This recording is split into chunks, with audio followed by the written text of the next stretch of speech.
Guns for Hire, How the CIA and U.S. Army Recruit Mercenaries for White Rhodesia. It's a historical reprint of what appears to be a 1979 pamphlet, basically. This is from the introduction. It does have an ISBN number. It is available in book sources. In Zimbabwe, Rhodesia, actually this must have been published post-1980 because they're referencing Zimbabwe. In Zimbabwe, Rhodesia, 270,000 white settlers, mostly immigrated since World War II, controlled the government and economy, ruling over the 7 million black Africans. The Zimbabweans cannot vote. They have been forced off the bulk of the arable land, and they have no democratic rights whatsoever. All labor performance in Zimbabwe is black labor, and it is intensely exploited, often at less than subsistence wages. Zimbabweans have been fighting European invaders since the early 17th century. Since the 1890s, they have been directly ruled by Europeans, at first in the form of a private British corporation, the British South Africa Company. Since 1923, direct political rule has been in the hands of the white settlers, currently led by Ian Smith and his fascist Rhodesian Front Party. It's important to note that the white settlers were originally given this direct local power as a, quote, self-governing colony of the British government, thereby creating a master-caretaker relationship. During these past 80-odd years, Western imperialism, the multinational corporations of the United States, Britain, and South Africa, has extracted huge profits from the exploited and oppressed Zimbabwean population via the subsidiaries of the Anglo-Americans, Lonrho, AMAX, Union Carbide, Mobil, ITT, and other corporations. They fully intend to continue doing so as long as they can. The white settler minority has been rewarded for their violent subjugation of the Zimbabwean people with perhaps the highest national standard of living in the world. Sir Roy Welensky, the former Prime Minister of the Central African Federation, which included what is now Rhodesia, once said, "This man Smith has an appeal. It's the appeal of an easy life. For $6,000 a year, you can have 5 servants, a swimming pool, and a lot." Beginning during the early 1960s, however, the Zimbabwean nationalist forces under the leadership of the Zimbabwe African National Union, ZANU, evolved the strategy of guerrilla war to liberate their people and land. It is proving to be very successful. There are 20,000 guerrillas in base camps in Tanzania and Mozambique, over 3,000 in Zimbabwe itself, and this number is continually rising. In a meeting between Stephen Solars, a U.S. congressman, and the ZANU guerrilla leaders, they were reported to reject the possibility of enlisting the assistance of Cuban or other foreign troops, declaring that if we cannot liberate ourselves, we do not deserve to be liberated. Despite Western propaganda to the effect that the U.S. and British only wish to avoid a bloodshed in Rhodesia, don't forget the Zimbabweans have been bleeding for almost a century, their real fear is that the liberation struggle will win. With this victory in sight, it is not surprising that the counterattack by the Smith regime has become more vicious and brutal. Actually, this must have been published pre-1980 because this is when Smith was still in power in Rhodesia. More than 250,000 rural Zimbabweans have been forced into concentration camps. Terrorist raids have been conducted against Zimbabwean refugees in Mozambique. Dusk to dawn shoot-on-sight curfews have been instituted and enforced in the border areas. And escalating counterinsurgency attacks have been launched against the military arm of the liberation struggle, the Zimbabwean People's Army, ZIPA. It is crucial for Westerners to understand that the Smith regime has not stood alone in this barbaric campaign. This pamphlet documents the critically important element in U.S. imperialism's support for the Smith regime, white mercenary reinforcements for the fascist Rhodesian, quote, security forces. This flow of U.S. mercenaries to prop up white Rhodesia is an important, though secret, part of U.S. imperialism's strategy for Africa. The U.S. has massive investments in southern Africa. Zimbabwe alone supplies the bulk of high-grade chrome ore used in the U.S. for jet engines and other advanced technological items. Coal, copper, and other minerals are ripped out of Zimbabwe for U.S. industry. Mobil Oil, Texaco, Hertz Rent-A-Cars, Holiday Inns, and many other U.S. corporations operate illegally in Rhodesia through foreign subsidiaries. More important still is South Africa, the fortress of U.S. interests in Africa, where $1.5 billion is invested by GM, IBM, Ford, and other giant multinational corporations. The liberation of Zimbabwe would, for the first time, penetrate the buffer zone of satellite countries protecting the borders of South Africa. South African guerrilla fighters, who are already training by the thousands in camps in Tanzania and Zambia, would have direct access to re-enter their land and accelerate the liberation struggle. Knowing that the stakes are high, U.S. imperialism has worked to strengthen the white supremacist outposts in Africa, although at times this had to be done covertly. In 1970, the Nixon White House approved Henry Kissinger's Operation Tar Baby strategy, based on Option 2 of the Secret National Security Study Memorandum Number 39. This strategy essentially called for covert military assistance, including direct exchanges, so the South African troops could be trained in the U.S. in specialized tactics and weapons. This would be done while the U.S. tried to convince Africans that it was on their side. This is from the pamphlet number 39, that Kissinger memorandum. We would maintain public opposition to racial oppression, but relax political isolation and economic restrictions without openly taking a position undermining the United Kingdom and the UN on Rhodesia. We would be more flexible in our attitudes toward the Smith regime. And it goes on from there. Guns for hire. Hey, my new book, The Hidden History of the War on Voting, Who Stole Your Vote and How to Get It Back, is arriving in bookstores on February 10th. More information is available at all fine bookstores. I cover how the heartbeat of democracy depends on the vote. This book goes into depth on the racist legacy of our vote and the unique struggles of African Americans, women, and Native Americans. In Part 2, there's a deep dive into the economic royalist modern war on voting. And Part 3 is the solution section, how to get out there and get active. I'm also on the road to the book tour for The Hidden History of Voting. Join me on Monday, February 17th in San Francisco for the Berkeley Arts and Letters series, on Wednesday, February 19th at Town Hall, Seattle, Sunday, February 23rd for the Blue State Ball in Minneapolis, Friday, February 28th at Powell's in Portland, and Sunday, March 1st in Chicago. More information is available at thomhartmann.com. This book is the third in the series, after The Hidden History of Guns and the Second Amendment and The Hidden History of the Supreme Court and the Betrayal of America.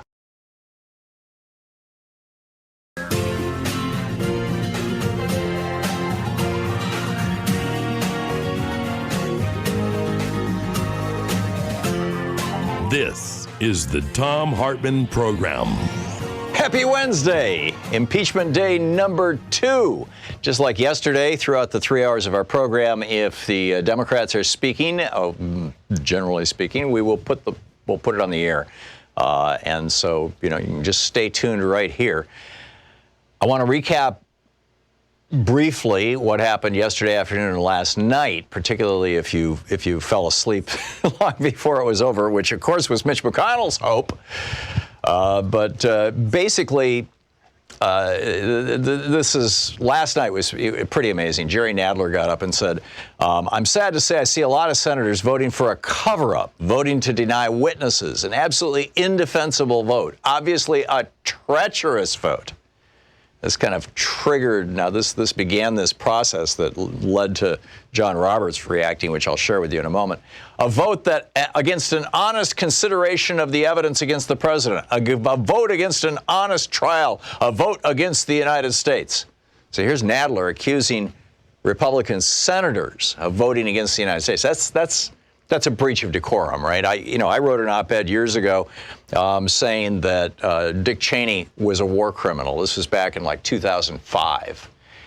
And Cynthia McKinney, the congresswoman from Georgia, read it on the floor of the House. And when she got to the word war criminal, they literally dragged her off the floor. They banged the gavel and said, stop, shut up, you're out, you're in breach. She kept reading. The sergeant at arms came out and dragged her off the floor of the House of Representatives. She came on our program afterwards to talk about the experience. So you just don't do that, right? But Jerry Nadler did last night. He goes on to say, a real trial, has witnesses. We urge you to do your duty, permit a fair trial. And here's a few more clips of this, courtesy of Politico. Deniable. I think it is appropriate at this point for me to admonish both the House managers and the President's counsel in equal terms to remember that they are addressing the world's greatest deliberative body. One reason it has earned that title is because its members avoid speaking in a manner and using language that is not conducive to civil discourse. In the 1905 Swain trial, a senator objected when one of the managers used the word pettifogging, and the presiding officer said the word ought not to have been used. So we can stop there. I don't think we need to. The bottom line is that before Roberts said that, you had I believe it was Nadler. Yeah, it was Nadler. Basically saying that Trump's lawyers were lying, which they were doing. And it was an amazing moment. I'm sorry you missed it. We will perhaps we'll play it later on in the day if we have an opportunity. Meanwhile, here's basically what happened yesterday. And I think that the media has done a pretty poor job of actually, explaining and describing this. We didn't know what was going to happen yesterday at the beginning. Neither did the Republicans. But clearly the Democrats were using that almost a month, that several weeks, that Nancy Pelosi held those articles of impeachment to prepare for this moment, because they were prepared. They had charts, they had graphs, they had visuals, they had everything.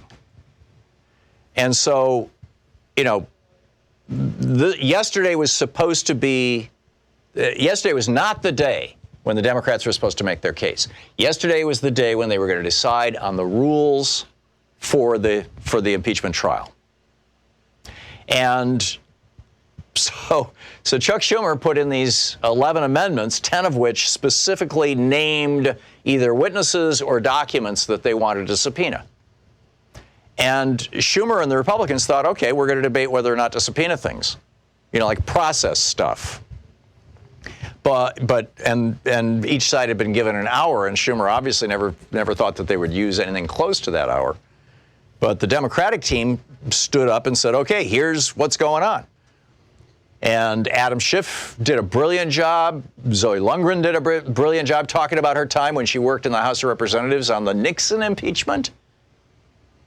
Val Demings, Hakeem Jeffries, Jason Crow talking about being a veteran, being in Iraq, having to scavenge metal and put it on their Humvees to protect against roadside bombs, and how the importance of being properly equipped as the military, because what Trump was denying to the Ukraine was proper equipment. But that's how it went. And finally, at 9:30 last night, Mitch McConnell was saying, please stop. Would you please stack these votes? Can we just say, call out the amendments and have a vote on them and take care of all this in 15 minutes? And Schumer said, no way, not a chance. So they got a 10-hour introduction of their case, the Democrats did. They laid out their case against Trump over a 10-hour period, and the Republicans had no rebuttal.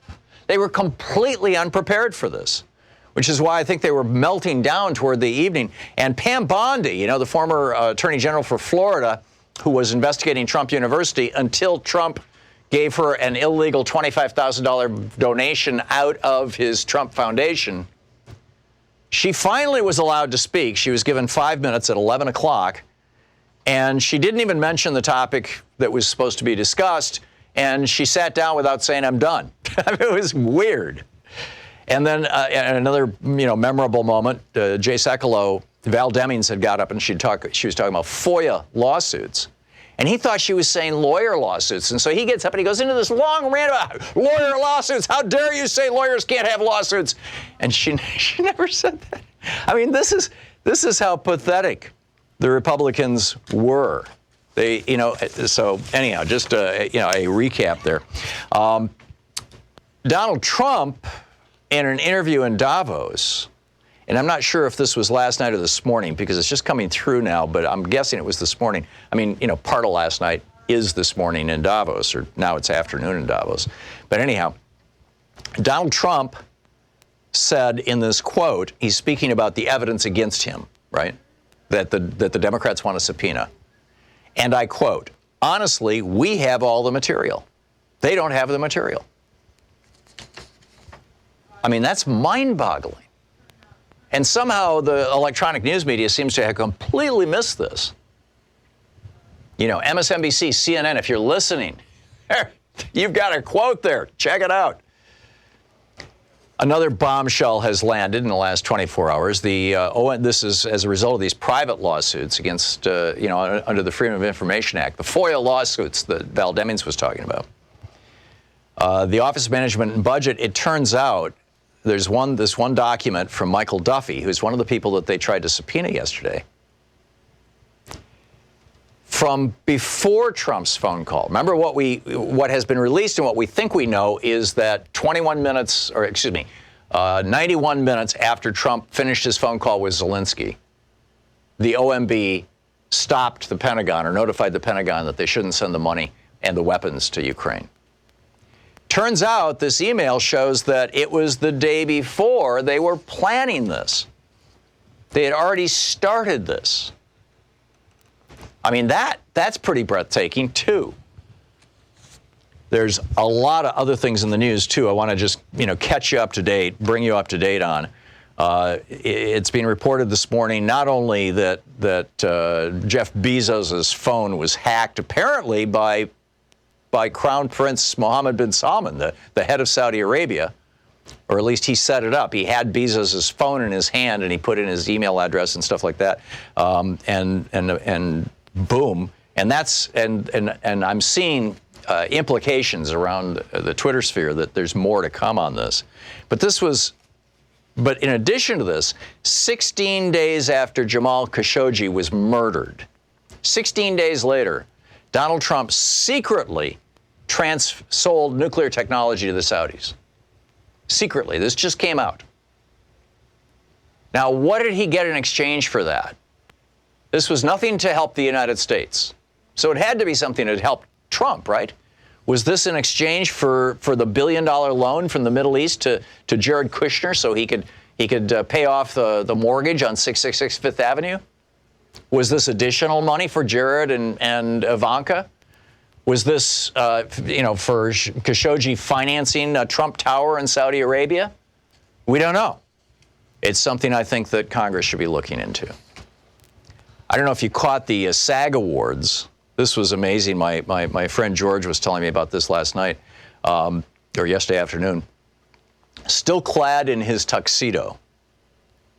After the SAG Awards, we watched the Screen Actor Guild Awards on TV, Louise and I did, and Leonardo did a great job doing a thank you, a Lifetime Achievement Award for Robert De Niro. But Joaquin Phoenix, he won an award for Best Actor for Joker. After that, still wearing his tuxedo, he goes down to this vigil in front of Farmer John's processing plant in Los Angeles. This is a slaughterhouse for pigs. It's where they kill pigs.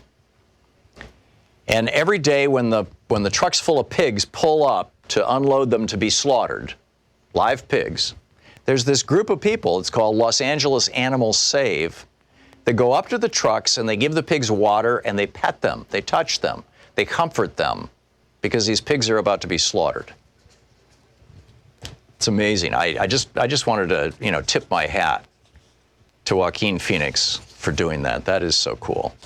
That is just extraordinary. So that's a kind of a summary of what's going on. I'll pick up your phone calls in just a moment. I also wanted to get into a rant about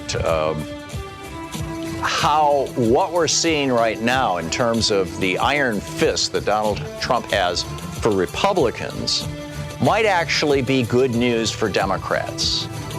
And I'll share that with you after the break. And then also at the bottom of the hour, Carl Dix, founder member of the Revolutionary Communist Party USA and co-initiator of Refuse Fascism, will be with us. This is the Thom Hartmann Program. We'll be back in just a minute, 17 minutes past the hour.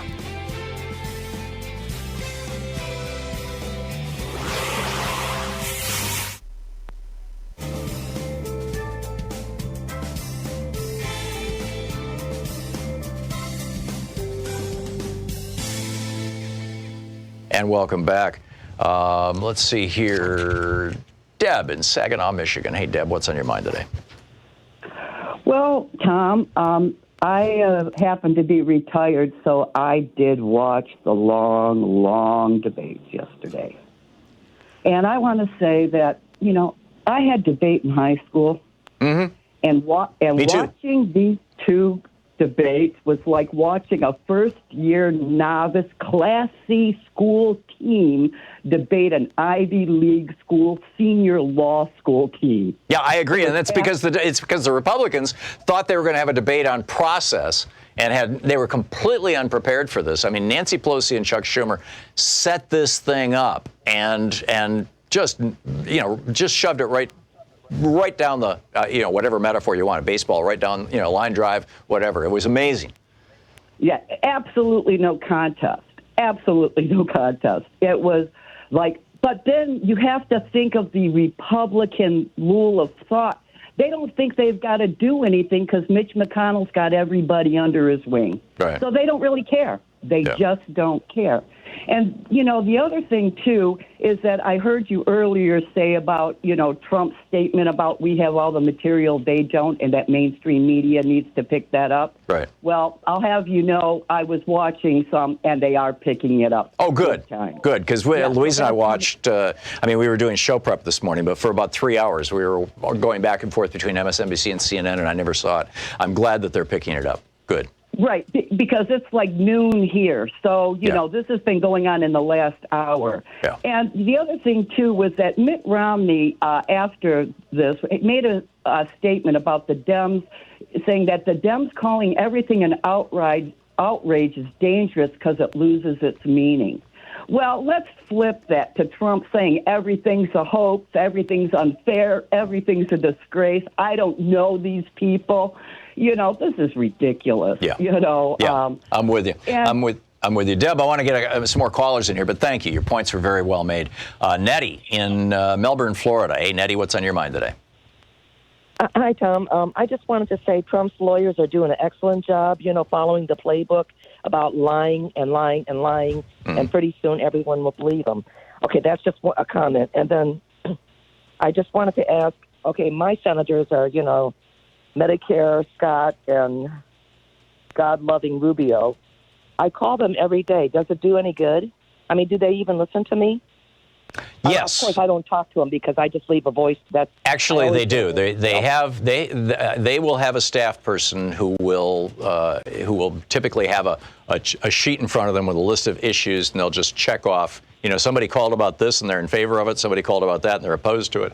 That kind of thing. So the members of Congress at the end of every day, typically, it varies from office to office, but typically they will get a list of, okay, today you had, 75 people who called about impeachment, and 54 of them were in favor and the rest were against, or you had 32 people who called about, animal cruelty or whatever. That's how it works. So keep doing it. So should I keep calling them every day? Well, I'm not sure about every day. You may lose your potency or credibility unless it's your senator. But even then, if you're saying the same thing every day, they will start ignoring you. Okay. Okay. I would do it, once or twice a week. Nettie, thank you for the call. Good to hear from you. We'll be right back. It is 21 minutes past the hour here on the Thom Hartmann program, and I got to tell you what's coming up next. Tell you how this may actually be good news for Democrats if the stars align. Stick around.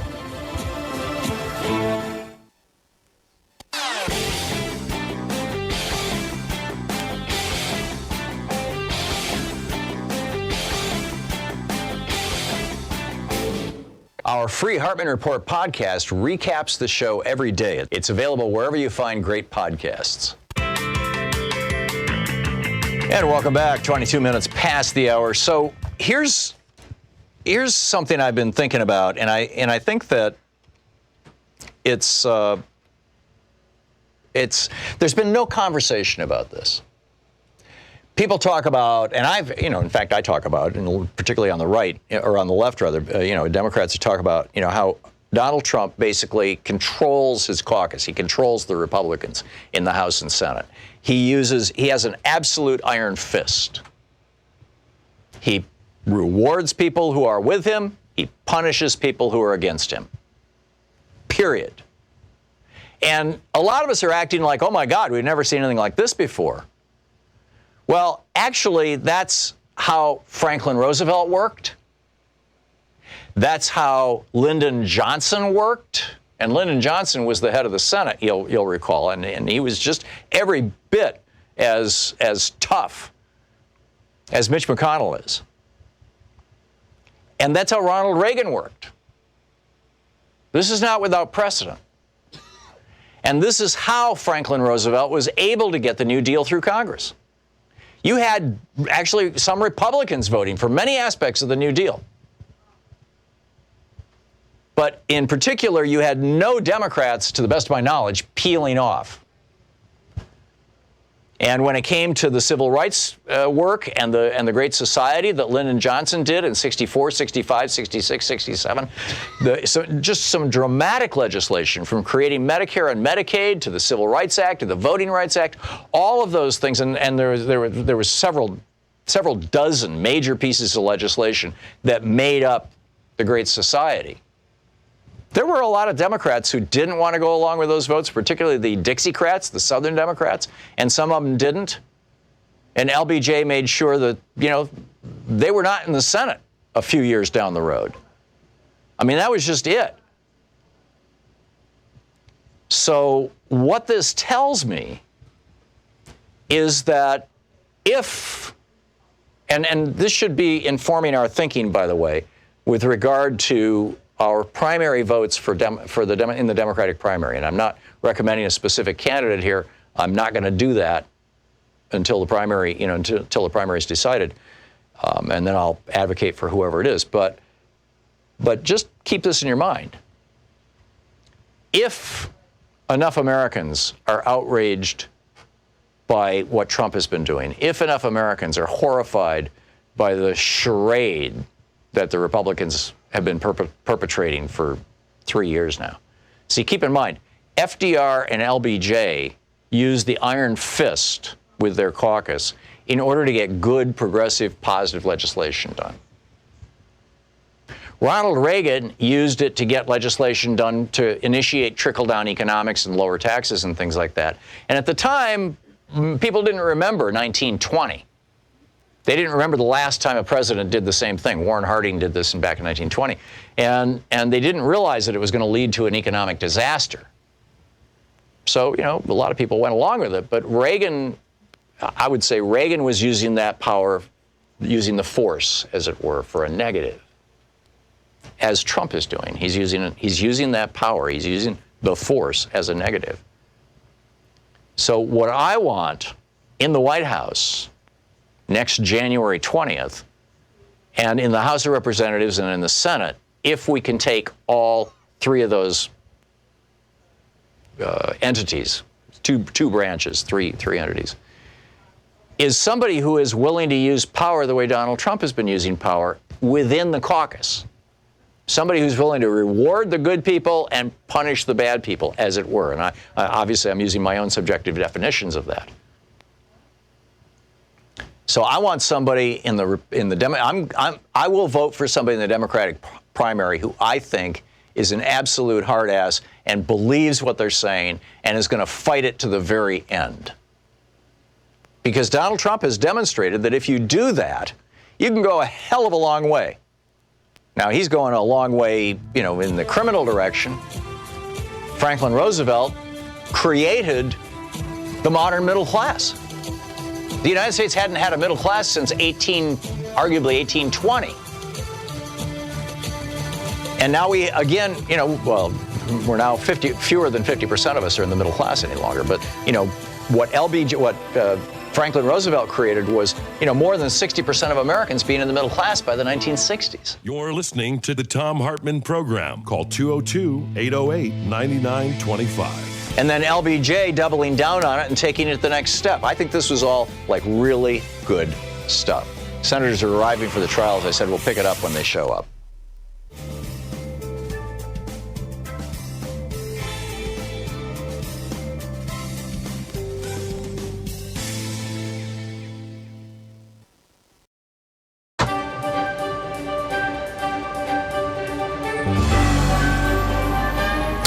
Our book today is Jailbreak Out of History by Butch Lee.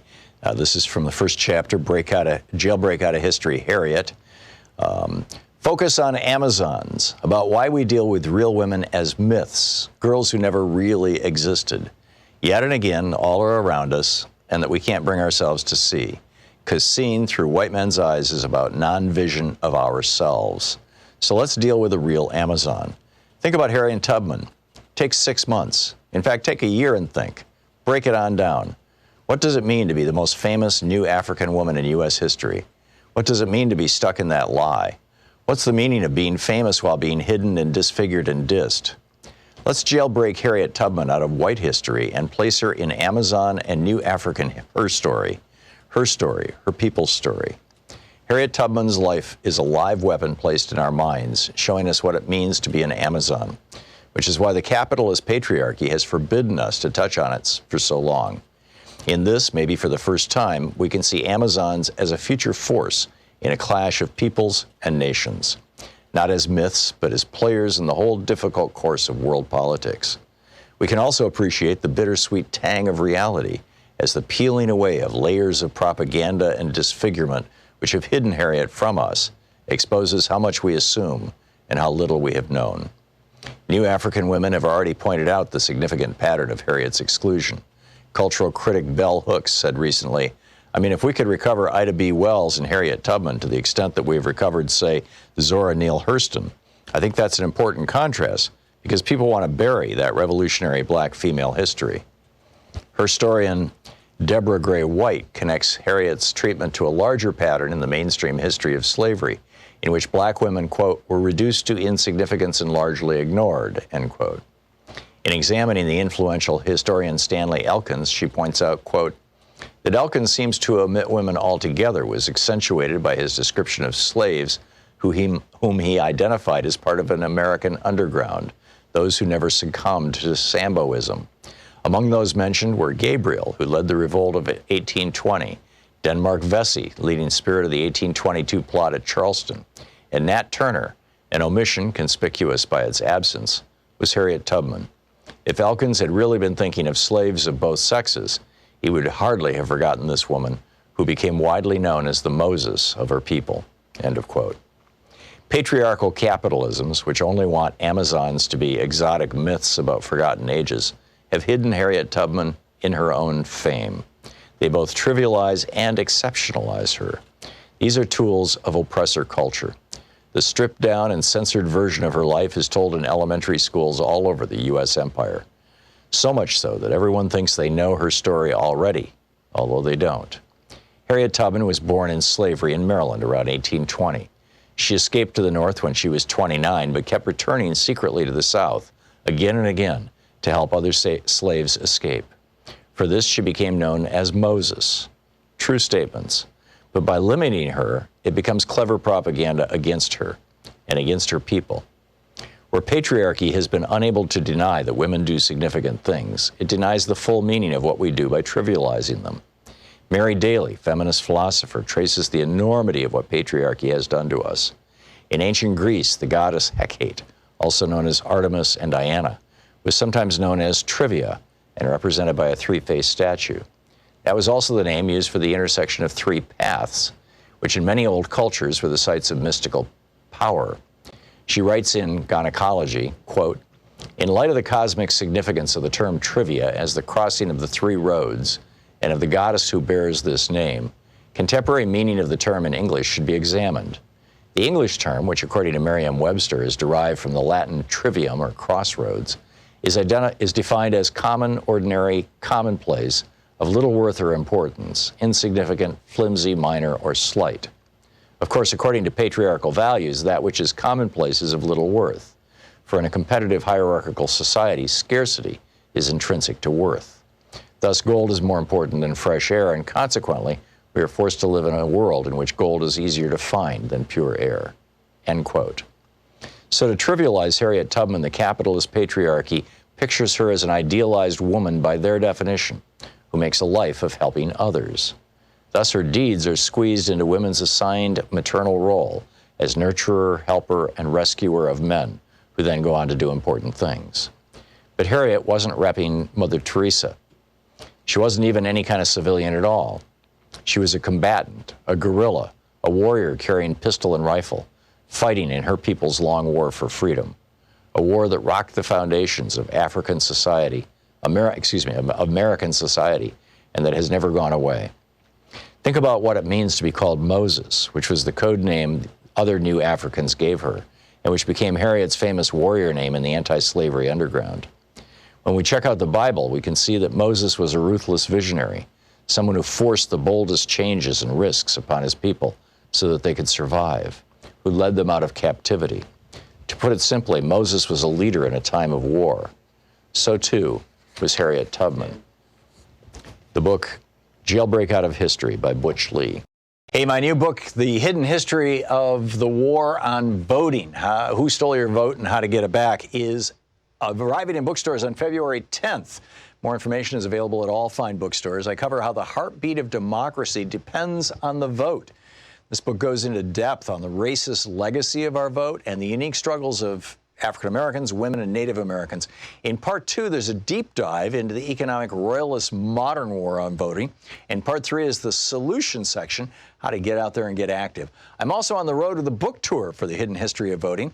Join me on Monday, February 17th in San Francisco for the Berkeley Arts and Letters series, on Wednesday, February 19th at Town Hall, Seattle, Sunday, February 23rd for the Blue State Ball in Minneapolis, Friday, February 28th at Powell's in Portland, and Sunday, March 1st in Chicago. More information is available at thomhartmann.com.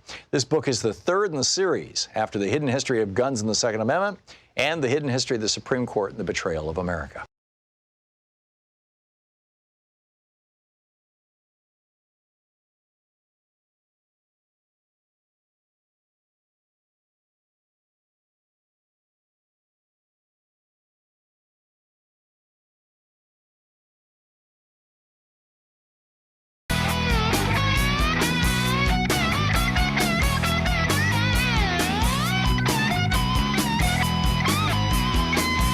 Welcome back. Thom Hartmann here with you. A little more breaking news. This was just in the last hour or so. The Attorney General of Washington, D.C., which should be a state, by the way. It has more people than Wyoming or Vermont. Anyhow, and therefore there should be 2 good Democratic senators. The Attorney General, Karl Racine of Washington, D.C., just filed a lawsuit against Donald Trump's inaugural committee. The way it works, typically, if you want to get a ballroom in a hotel for an event where people are going to be booking rooms, and I did this for years because, you know, back throughout from 87 until 96 or 97, Louise and I started, owned, and ran an advertising agency in Atlanta, and one of our divisions conducted seminars all around the country on how to do marketing and advertising. And, you know, I would negotiate with these hotels constantly. And, or you know, Lamar, who ran that division of our company, would negotiate with the hotels. And what we would do is we'd say, okay, we want a ballroom, and we're going to be bringing 30 people into the hotel tonight. And every hotel has a different threshold. Typically, it's 10, 20, or 30 rooms. If you book that number of rooms, you get the ballroom for free. And in fact, for Trump's inaugural address, or for Trump's inauguration, the W Hotel in Washington, D.C., gave the committee a free room after they agreed to book a block of room guests and to spend $75,000 on food and drinks. They'll give you the room for free, but you've got to spend a certain amount. Back in the day, this was back in the 90s when we were doing this, it was, as I recall, around $5,000 a day. But it varies from hotel to hotel, and it also depends on the size of the ballroom. But anyhow, the W Hotel gave him a free ballroom, but not so with the Trump Hotel. The Trump Hotel charged the Trump inaugural committee $1 million for that ballroom, which are typically given away for free, plus more than $300,000 in food and beverage costs, which might be the only legitimate part of the thing. So you know, of the expenses. So this is basically Trump taking his inaugural committee money, which had been donated from people like Gordon Sondland, who gave $1 million to the committee, and, you know, laundried it through his own hotel for himself.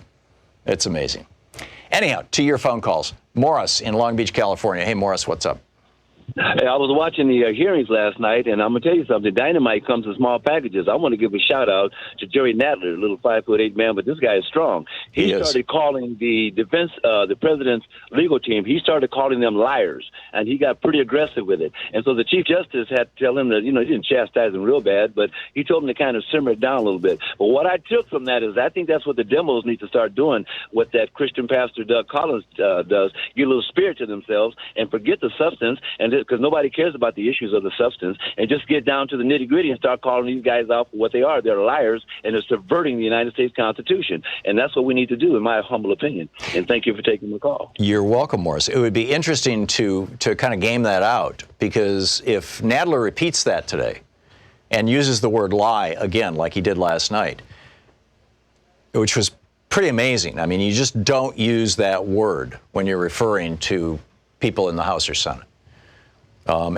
And yesterday, Adam Schiff was very, very circumspect. You know, when Jay Sekulow lied, Adam Schiff said, "Well, I don't know if he knew that he was intentionally.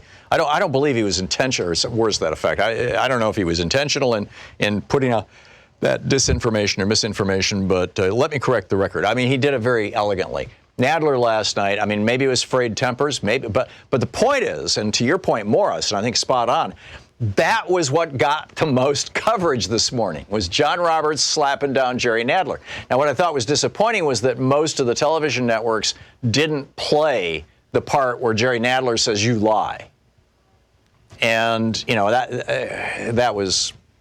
kind of saddened me, but, you know, what the heck. And we will probably play that a little later in the day if we have another opportunity. Bill in Lake Elsinore, California. Hey, Bill, what's on your mind? Hey, good morning, Tom. How are you doing? Good. What's up? I got a brief side note about the demonstration at Farmer John last night, if you want to hear it. Sure. Joaquin Phillips is a super gentleman. What an outstanding individual. Thank you. Because this place south of Los Angeles in the city of Vernon, there's no residents. It's an industrial-only city. And it gets pretty scary down there, if you know. I think all the members don't complain when the checks come through, if you know what I mean. Thank you. You're welcome. So you're basically what, you know, I'm guessing what you're saying is that, you know, keep the money coming. And this is one of the ways, by the way, that Mitch McConnell and back in the day Lyndon Johnson, I doubt this was the case with Franklin Roosevelt, but, you know, the majority leader for the Senate, one of the ways that they control their caucus, and for that matter, the Speaker of the House, is they've got their own PAC or super PAC or both, and they get donations and they decide who gets that money. So anyhow, Oliver in Benton Harbor, Michigan. Hey, Oliver, what's up? Oh, hey, I wanted to know, who do you call if you think you're being a victim of voter suppression? I got a letter from the county clerk that said I could sign up for absentee ballot materials to be sent to me and put on a list. It has a big box that says you can check for yes, but there's no box to check for no. And nowhere on there does it say if you don't send it back, you won't be put on this list anyway. Well, the default is no, and that's probably why there's no no box. And what I would suggest you do, Oliver, is call your Secretary of State's office and ask them what's going on, or ask them who the person in charge of your precinct is and what their phone number is, and call them and ask them, because this may be perfectly, it may be just fine. Donald in Aurora, Illinois. Hey, Donald, what's up? Yes, hi, Tom. Can you hear me okay? Just fine. Yeah, thank you. Look, I wonder why they didn't go with the emoluments clause. They could have brought in about the money that the taxpayers are spending with going to his golf courses, the time that he had the U.S. military spend $17.2 million at a Scottish airport near a Trump resort. They've got so much on him, and since it's coming out of the pockets of the American people, maybe that might enrage them, and that'll be very hard to defend. But they're not bringing that up. Sometimes I wonder where the Democrats are. They're trying well, I think what they're doing, Donald, is they're saying, okay, everybody in America understands a shakedown. Everybody in America understands the old mafia movies where, hey, nice little business you got here, nice little restaurant you got here, be a shame if something happened to it. Everybody gets that. Not everybody gets what an emolument is or how money moves, and Trump could always say, well, you know, in Scotland, I mean, they had to land somewhere, and this was an appropriate, and, well, you know, my hotel, there is literally no defense for what Trump did with regard to Ukraine. What about the number of times he went to a golf outing? You know, Barack Obama went golfing. Yes, Trump went golfing at his own resorts. And, you know, frankly, the fact that he didn't put his stuff in a blind trust should be an argument against him. But neither did George Washington, which Republicans will point out to you every time you bring this up. George Washington, Mount Vernon wasn't just a plantation. It was a business. They were making metal there. They were fabricating things. They were making furniture. They were doing all kinds of stuff, all with slave labor. And I would add, but George Washington never put that in a blind trust. There's a long history of presidents maintaining their businesses when they go into office. So, which is not to say that it's right, but it's to say that it would be much harder to prosecute an emoluments clause thing than a shakedown. And so I think actually they're doing the right thing. Jared in Downingtown, Pennsylvania. Hey, Jared, what's up? Well, I have to agree with the previous caller. I mean, this is complete propaganda. This whole trial, and not a Trump apologist. You know that all too well. But all this Senate and is just a charade. It's all just window dressing. I don't think so. From what the real... How so? So I don't think so, because Donald Trump committed a crime. He conspired with people in his administration to withhold money that the law says he had to disperse. This is a the general accounting office came right out, or government accounting office came right out and said he broke the law. This is a crime, and he broke the law in order to get dirt on Joe Biden, or to manufacture dirt on Joe Biden, and that was to promote his own campaign and candidacy for president. It doesn't get clearer than that, Jared. I don't get what you're saying is a charade. I agree that he committed crimes, but he's committed a lot worse crimes than that. I mean, I'll cite the statistic till I'm blue in the head, but Air Wars specifically cites that Donald Trump has killed more civilians in 9 months than Barack Obama did in 8 years with drone strikes. Right, but Jared, I get that, and both of them, both Obama and Trump, have been moving away from troops on the ground and toward drone strikes. But that said, the rebuttal from the Republicans will be, well, Obama did it. And where do you draw the line? How do you calibrate that? I guarantee you, Obama never called up a foreign government and said, hey, will you find some dirt on my opponent? Never happened. 45 minutes past the hour. You're listening to Thom Hartmann. Visit thomhartmann.com for audio and video archives. We'll be back with more of your calls, and if the Senate goes into session, we'll flip over to that. I'm guessing that'll happen at the top of the hour.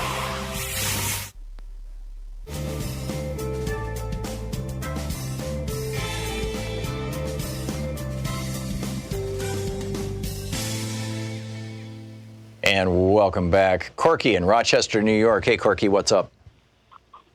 Hello, Tom. Yeah, I can't believe my colleagues on the other side. Can't believe that this is a sham trial. They're refusing any witnesses.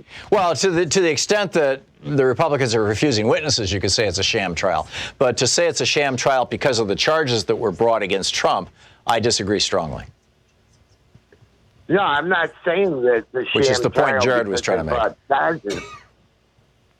They, what they did was they denied any. I'm listening, Corky. Yeah, I'm listening. Yeah, they denied us any witnesses who had information. Right. I mean, solid information. Right, and America is seeing that. I mean, that was what was so brilliant about what the Democrats did yesterday. I thought it was just extraordinary. And, so, yeah, Corky, thank you for the call. Ben in Seattle. Hey, Ben, what's up? Yes, Tom, thank you very much. I wanted to go back to Supreme Court John Roberts' statement about that this is a deliberative body, and it made me wonder, why is he calling it the most deliberative body in the world? Right.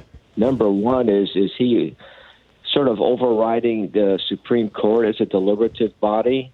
And secondly is... No. The Senate has always been, well, not always, but throughout my lifetime, certainly, the Senate has been referred to as the greatest deliberative body in the world. The House is the second greatest. I mean, it's almost a cliche. It's used so often to describe the Senate.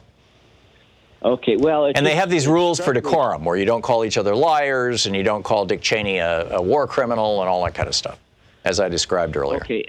Okay, I think, yes, I think I understood that's what he was trying to get at, but it seemed like it was out of place to me because after several amendments, he brings that up, and then the Senate voted party line, which didn't sound very deliberative to me.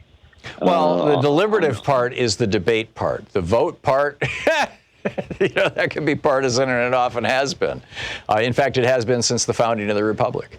But what Roberts was saying was basically, we've got rules for decorum. We've got rules for how we behave around here, and you need to follow those rules. Ben, thanks for the call. Seraph in St. Paul, Minnesota, watching on Facebook. Hey, Seraph, what's up? Good. How you doing, Tom? Listen, I want to speak on one particular issue, and that issue is power. Power and force are two totally different things. The Senate, which is run by the Republicans, They have one purpose right now, and that is to maintain power by use of force. Right. Trump works for them because he has this forceful persona. That's all it is a persona.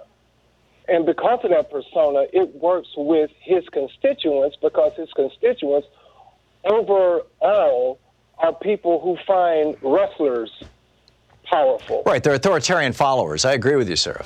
Right. So with that said, we all know that this is going to end up like Clinton when he was impeached. I'm not sure that's true. I'm interested to see if that wouldn't be, but I can't see how it would be anything other than that. I think at a certain point, see, what's going to happen is if four or more Republicans peel off from Donald Trump, and it'll probably happen toward the end of the trial if it happens at all, then the dam is going to break and everybody's going to come flooding out and Trump's going to get removed from office. It's a real long shot, but it's not impossible.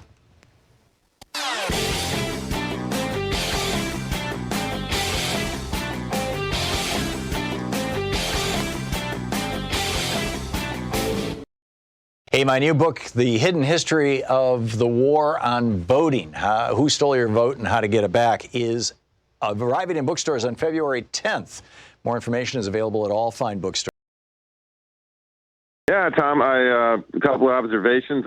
I'm glad that, at least it's comforting to my observations, that you recognize that the reason the articles were withheld for the time period they were is the Democrats were preparing their strategies.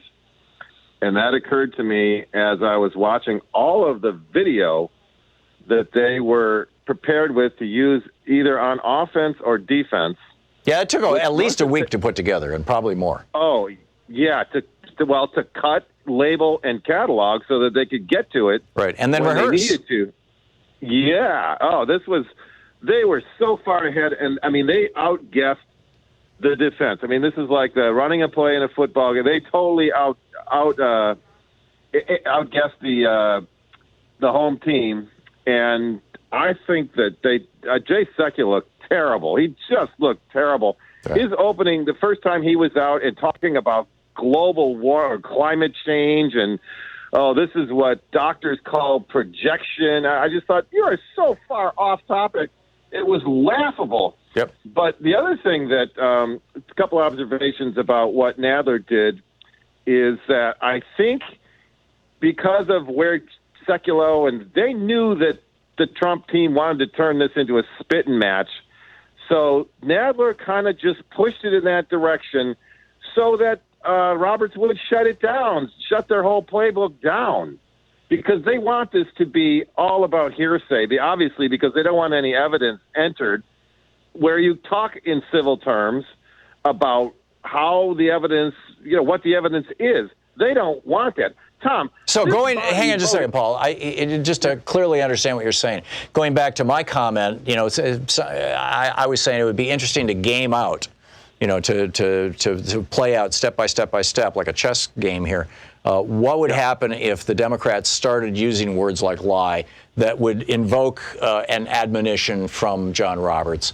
And, would Roberts actually kick them out? Would he change the proceedings in some way? Or would that have an enormous kind of publicity impact that might punch through a lot of people are just tuning out because it's just politicians, they would punch through that. And I don't know the answer to that question.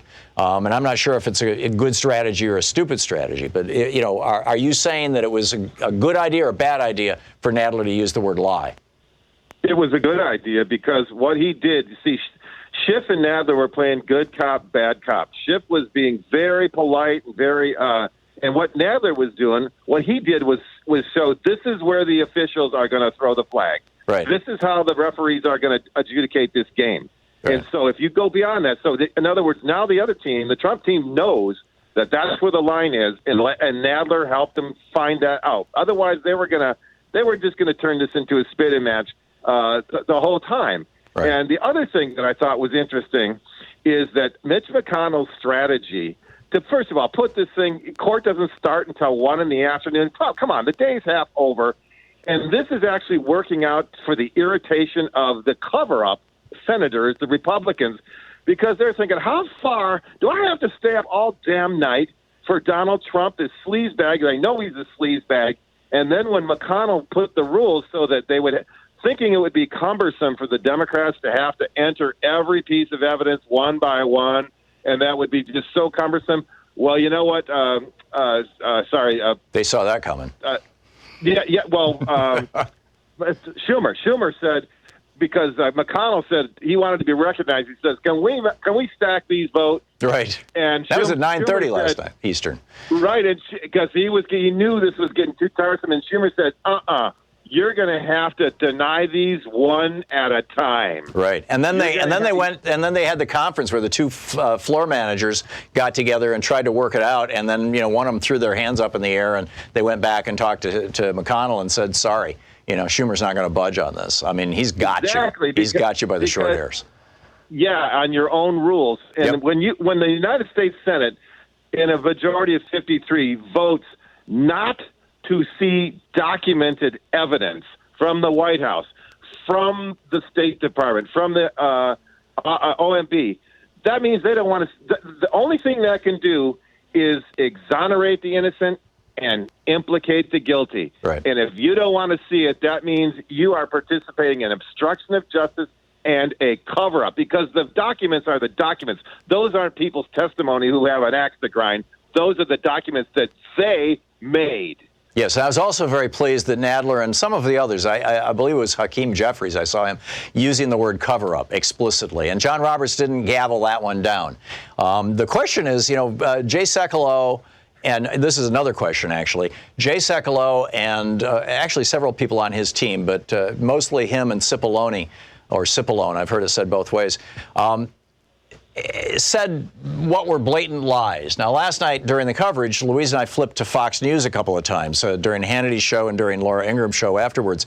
And they were, but first of all, they weren't, whenever the Democrats talked, they just killed it. You couldn't hear what was saying. They had a little picture window, but then they had, Hannity was talking to his guests, and same with Laura Ingraham. But number one. But number two, they were repeating these lies. That the Democrats had a secret session in the basement and no Republicans could come in. It's just a blatant lie. And it was repeated again last night. I heard it repeated 3 times on Fox News in probably less than 15 minutes of watching Fox News. And so the question in my mind is John Roberts going to take a position on lies? I doubt it, but, No, I don't think he'll take a position on what he's going to consider to be a lie. But you look at one of the things about Jay Sekulow is a good lawyer, and he knows what a sham this is. Oh, yeah. Jay Sekulow is also a talk show host, so he was trying to play talk show host yesterday, and that's just too weak, I think. Nancy Pelosi is way, and the Democratic team are way too smart for that. And they've showed that. They've showed that, and the way this thing has gotten off, I think it's kind of like a foot race, is they have set the tone, and the Republicans really can't reset it. That's right. Already going. I mean, and they're halfway down the field. They're halfway to the 100-yard line, and the Republicans are still standing at the jump off block, going, huh? What? Yep. Yeah. Paul, Tom. Thanks. Yeah, great minds think alike here. We'll be back. If the hearings begin, we will go to them. You can stay tuned to however you're getting this show. If you want to hear the hearings, we will carry them. And if not, I'll be back with more of your calls and my thoughts and the news of the day and all that kind of stuff. We're hitting the top of the hour, 57 minutes past the hour. You're listening to Thom Hartmann.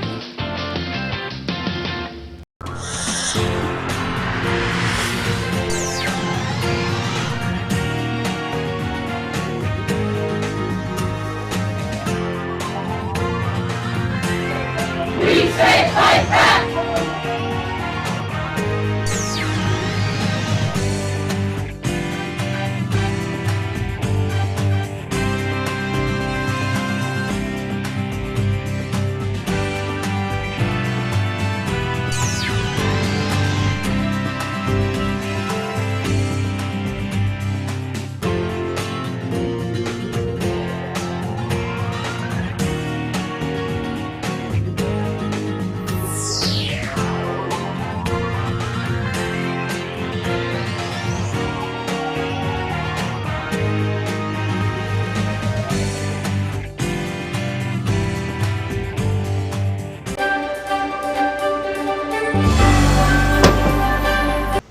Today's book in our book club is The Hidden History of the War on Voting, Who Stole Your Vote and How to Get It Back, by this guy, Thom Hartmann. This is from chapter 1, or from the introduction, actually. In 2016, 6% of Americans who were eligible to vote nominated Donald Trump as the GOP's presidential candidate. It was 8% for Hillary Clinton on the Democratic side. Trump went on to be elected president by 26% of eligible voters. The modern American oligarchs have largely stayed in power using three simple elements: explicit and overt racism, massive disinformation campaigns, and voter suppression. No ideas, no push for better schools, hospitals, airports, roads, or bridges, or reform of our health, energy, or financial systems.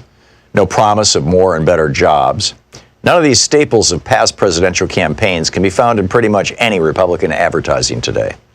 Instead, the public Republican message is all about race, or the subset of race, religion. Muslim stands in for brown Arab in GOP speak, and immigration, aka brown people from south of our border, and socialism. Meanwhile, Republican secretaries of state across the nation are vigorously purging voters from the rolls.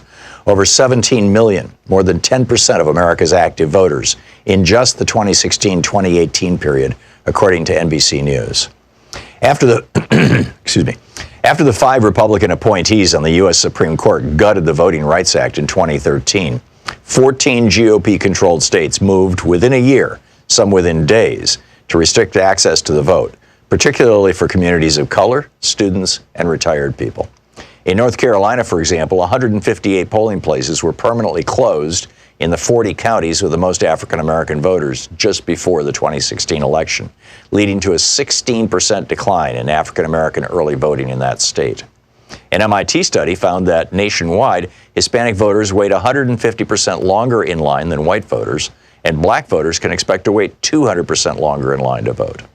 In Indiana, then Governor Mike Pence's new rigorous voter ID law caused an 11.5% drop in African-American voting. Students are suing for their right to vote, and retired people who no longer drive but care passionately about their Social Security and Medicare are being turned away at the polls by the hundreds of thousands because their driver's licenses have expired. The obvious failure of 40-plus years of Reaganomics and GOP policies to maintain a functional middle class in America has been a problem for the modern GOP. In 1974, for example, the GOP had outright control of only 7 states. The message, elect us and we'll help the rich people, just didn't generally resonate with American voters. It's the reason why, outside of the fluke elections of 46 and 52, Democrats controlled the House of Representatives outright for 3 generations, from 1933 to 1996, and controlled the Senate for most of that time. Desperate to win the presidency for the GOP in 1968, Richard Nixon went so far as to commit treason by torpedoing a peace deal with President Lyndon Johnson that President Lyndon Johnson had worked out with the North and South Vietnamese. According to Abul Hassan Bani Sadr, then president of Iran, Ronald Reagan did the same thing by cutting a deal with Iran whereby they would hold on to the U.S. embassy hostages until after the 1980 presidential election, torpedoing Jimmy Carter's chances of re-election. But in 2000, the GOP changed tactics. After Reagan was almost busted for his part in Iran-Contra, he testified that he had forgotten about details of the program more than 80 times. His growing Alzheimer's spared him an indictment. They realized that getting busted for treason wasn't worth the risk. They needed a plan B, and it was deliciously simple. If most voters don't like what you're selling, then just don't let them vote. Paul Weyrich promoted this idea back in 1980 when he was campaigning for Reagan after co-founding the Heritage Foundation. And indeed, many Republican luminaries, such as William Rehnquist, who went from serving the GOP by standing in polling places and intimidating Hispanic and Native American voters in the 1960s, to becoming Chief Justice of the Supreme Court, rose up through the ranks by participating in Republican-run voter intimidation schemes. Voter suppression became the foundational go-to tactic for the GOP in 2000. Although the GOP attacked Democratic presidential nominee Al Gore with smear and innuendo, ridiculing him for helping write the legislation that created the modern internet, for example, the main thing that got George W. Bush into the White House was voter suppression. His brother, Florida Governor Jeb Bush, and Bush's Secretary of State, Katherine Harris, threw somewhere between 20,000 and 90,000 African-American voters off the rolls.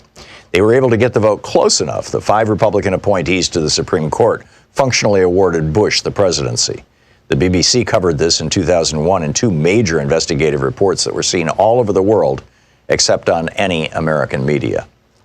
By 2016, the Republican Party had fine-tuned its voter suppression and intimidation systems to the point that they ran like well-oiled machines in nearly 30 states.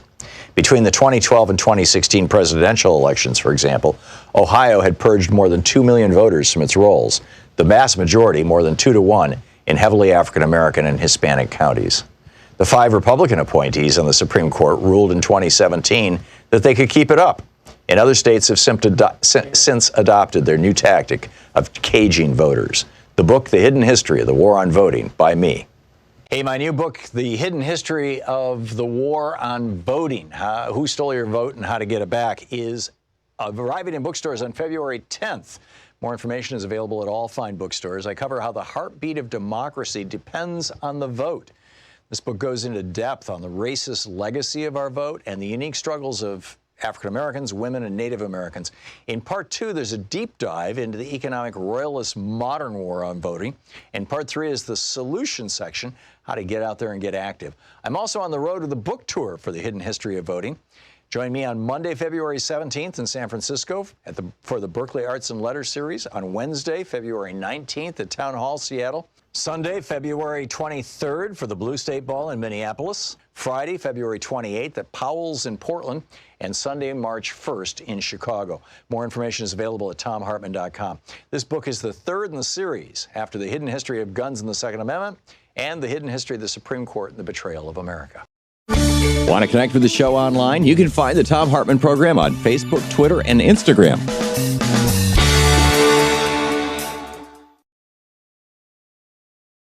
And patient advocacy programs. And then it continues from there. Drugs, Money, and Secret Handshakes by Robin Feldman.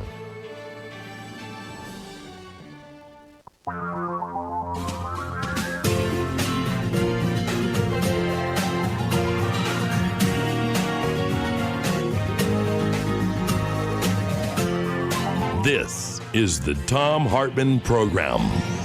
Welcome back. Thom Hartmann here with you. Just to recap, the Democrats just owned the Republicans last night. I mean, there's no other way to say it than that they owned the Republicans. It is so clear. I don't know if we have that clip. We don't yet. Okay. Beth in Ojai, California. Hey, Beth, what's on your mind? Hi. Earlier in the show, you were talking about how towards the end of the trial, maybe some of the Republicans might shift over to the other side, and it could be many Republicans doing that after that happens. I think once it hits four votes, it may go to virtually all of them. With the exception of Lindsey Graham. So I wanted to tell you about my relative. My great-great-great-grandmother was President Polk's mother. Really? And when President Polk of the Spanish-American War. Abraham Lincoln was very upset with him. Oh, I know. Well, I'm not saying I'm that proud of him, but I'm saying that it's a fact. Sure. But when he got elected, he never was elected. He was the Speaker of the House, and there was a tie. I believe it was between Harrington and someone else that were running for president in the Electoral College. And so they vote after vote, and they could not break the tie. So they threw in President or Speaker of the House, James Knox Polk's name. And believe it or not, and this is true, this is history, state after state stampeded for Polk, and that is how he won, almost unanimously. So it was the electors who did that, right? Yeah, it was the electors that did that. But what I'm pointing out is that a lot of times sheeple or people who believe that they're following someone that knows something good, if those people change, a few of those, it brings a lot of people around. And there are a lot of Republicans that are looking towards other Republicans to see what they're doing, because actually not too many people want stand up and say anything because of their fear of their life, actually. Yeah. This is really a serious thing. It is. It is. And that was a period of great conflict in the United States. I mean, that was leading up to the Civil War. The oligarchy in the South was cemented by the 1840s, and the Republicans had, really started to organize themselves. It was a tough time. It was, and it is now. And so I believe that that's what's going to happen. I believe that, of course, you can't. How many Republicans are there? There are a lot that are voting. There are. Now, Adam Schiff is stepping up to the podium, so I want to go to the proceedings. Okay. Here we go. Thanks a lot for the call. Here's Adam Schiff. Again, by thanking you, Chief Justice, for a very long day, for the way you have presided over these proceedings. And I want to thank the senators also. We went well into the morning, as you know, until I believe around 2 in the morning. And you paid attention to every word and argument you heard from both sides in this impeachment trial, and I know we are both deeply grateful for that. It was an exhausting day for us, certainly, but we have adrenaline going through our veins, and for those that are required to sit and listen, it is a much more difficult task. And of course, we know our positions. You have the added difficulty of having to weigh the facts and the law. So I want to begin today by thanking you for the conduct of the proceedings yesterday and for inviting your patience as we go forward. We have some very long days yet to come. So let us begin.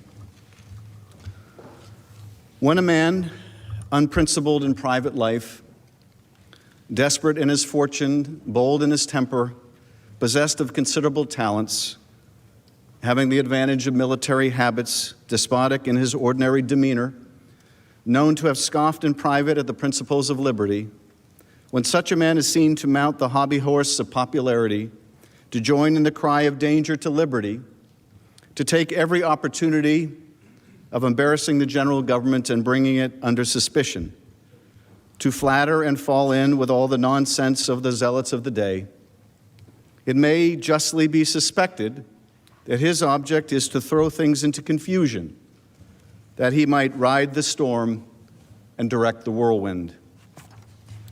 Those words were written by Alexander Hamilton in a letter to President George Washington at the height of the Panic of 1792, a financial credit crisis that shook our young nation. Hamilton was responding to sentiments relayed to Washington as he traveled the country that America, in the face of that crisis, might descend from a Republican form of government, plunging instead into that of monarchy. The framers of the Constitution worried then, as we worry today, that a leader might come to power not to carry out the will of the people that he was elected to represent, but to pursue his own interests. They feared that a president would subvert our democracy by abusing the awesome power of his office for his own personal or political gain. And so they devised a remedy as powerful as the evil it was meant to combat: impeachment. As centuries have passed, our founders have achieved an almost mythical character. We are aware of their flaws, certainly some very painful and pronounced indeed.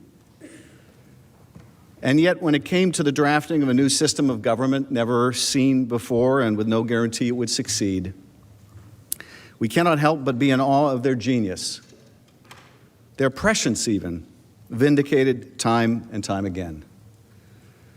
Still, and maybe because of their brilliance and the brilliance of their words, we find year after year it more difficult to imagine them as human beings. This is no less true of Alexander Hamilton, notwithstanding his recent return to celebrity. But they were human beings. They understood human frailties even as they exhibited them.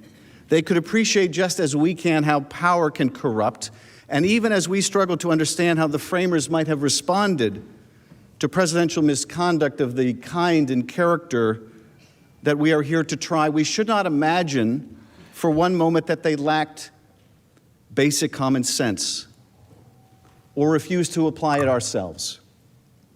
They knew what it was like to live under a despot, and they risked their lives to be free of it. They knew they were creating an enormously powerful executive, and they knew they needed to constrain it. They did not intend for the power of impeachment to be used frequently or over mere matters of policy, but they put it in the Constitution for a reason. For a man who would subvert the interests of the nation to pursue his own interests. For a man who would seek to perpetuate himself in office by inviting foreign interference and cheating in an election. For a man who would be disdainful of constitutional limit, ignoring or defeating the other branches of government and their co-equal powers. For a man who believed that the Constitution gave him the right to do anything he wanted and practiced in the art of deception.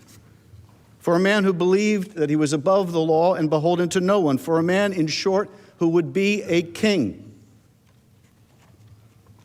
We are here today in this hallowed chamber, undertaking this solemn action for only the third time in history because Donald J. Trump, the 45th President of the United States, has acted precisely as Hamilton and his contemporaries feared. President Trump solicited foreign interference in our democratic elections, abusing the power of his office to seek help from abroad to improve his re-election prospects at home. And when he was caught, he used the powers of that office to obstruct the investigation into his own misconduct. To implement this corrupt scheme, President Trump pressured the president of Ukraine to publicly announce investigations into two discredited allegations that would benefit President Trump's 2020 presidential campaign. When the Ukrainian president did not immediately assent, President Trump withheld two official acts to induce the Ukrainian leader to comply: a head of state meeting in the Oval Office and military funding. Both were of great consequence to Ukraine and to our national interest and security, but one looms largest. President Trump withheld hundreds of millions of dollars in military aid to a strategic partner at war with Russia to secure foreign help with his re-election. In other words, to cheat. In this way, the president used official state powers available only to him and unavailable to any political opponent to advantage himself in a democratic election. His scheme was undertaken for a simple but corrupt reason: to help him win re-election in 2020. But the effect of his scheme was to undermine our free and fair elections and to put our national security at risk.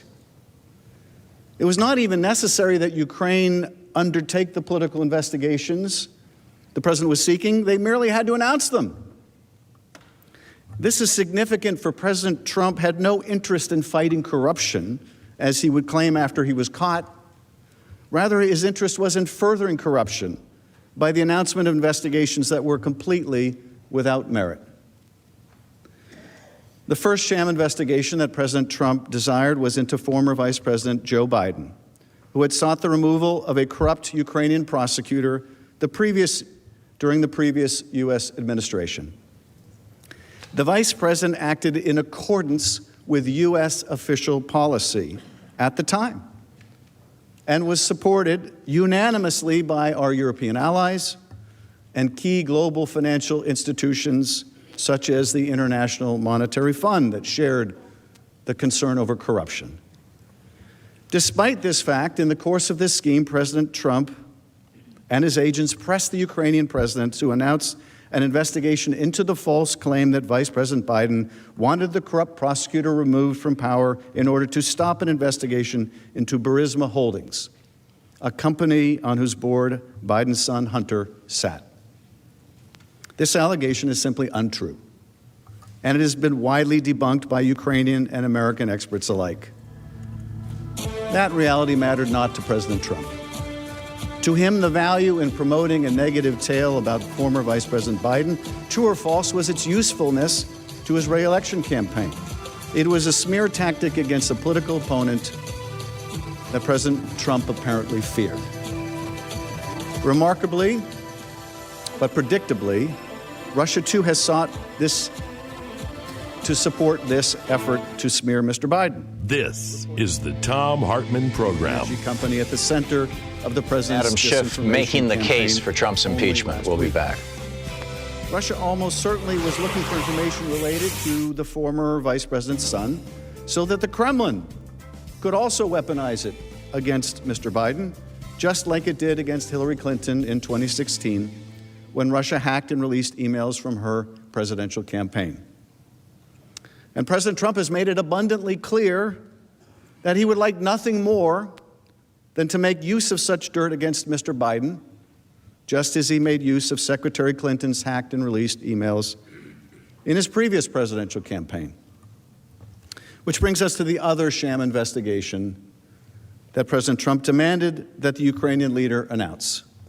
This investigation was related to a debunked conspiracy theory alleging that Ukraine, not Russia, interfered in the 2016 presidential election.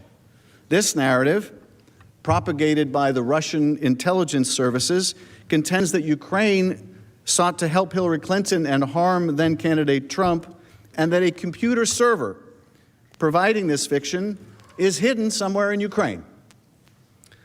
That is the so-called CrowdStrike conspiracy theory. This tale is also patently false, and remarkably, it is precisely the inverse of what the U.S. intelligence community's unanimous assessment was that Russia interfered in the 2016 election in sweeping and systemic fashion in order to hurt Hillary Clinton and help Donald Trump. Nevertheless, the president evidently believed that a public announcement lending credence to these allegations by the Ukrainian president could assist his reelection by putting to rest any doubts Americans may have had over the legitimacy of his first election, even as he invited foreign interference in the next. To the degree that most Americans have followed the president's efforts to involve another foreign power in our election, they may be most familiar with his entreaty to the Ukrainian president on the now infamous July 25th call to do us a favor, though, and investigate Biden and the 2016 conspiracy theory. But that call was not the beginning of the story of the president's corrupt scheme, nor was it the end. Rather, it was merely part, although a significant part, of a months-long effort by President Trump and his allies and associates who applied significant and increasing pressure on Ukraine to announce these two politically motivated investigations. Key figures in the Trump administration were aware or directly involved or participated in the scheme. As we saw yesterday, one witness, a $1 million donor to the president's inaugural committee, put it this way: everyone was in the loop. After twice inviting Ukraine's new president to the White House without providing a specific date for the proposed visit, President Trump conditioned this coveted head of state meeting on the announcement of these sham investigations. For Ukraine's new and untested leader, an official meeting with the President of the United States in the Oval Office was critical. It would help bestow on him important domestic and international legitimacy as he sought to implement an ambitious anti-corruption platform. Actual and apparent support from the President of the United States would also strengthen his position as he sought to negotiate a peace agreement with Russia's President Vladimir Putin, seeking an end to Russia's illegal annexation and continued military occupation of parts of Ukraine. But most pernicious, President Trump conditioned hundreds of millions of dollars in congressionally appropriated, taxpayer-funded military assistance for the same purpose, to apply more pressure on Ukraine's leader to announce the investigations.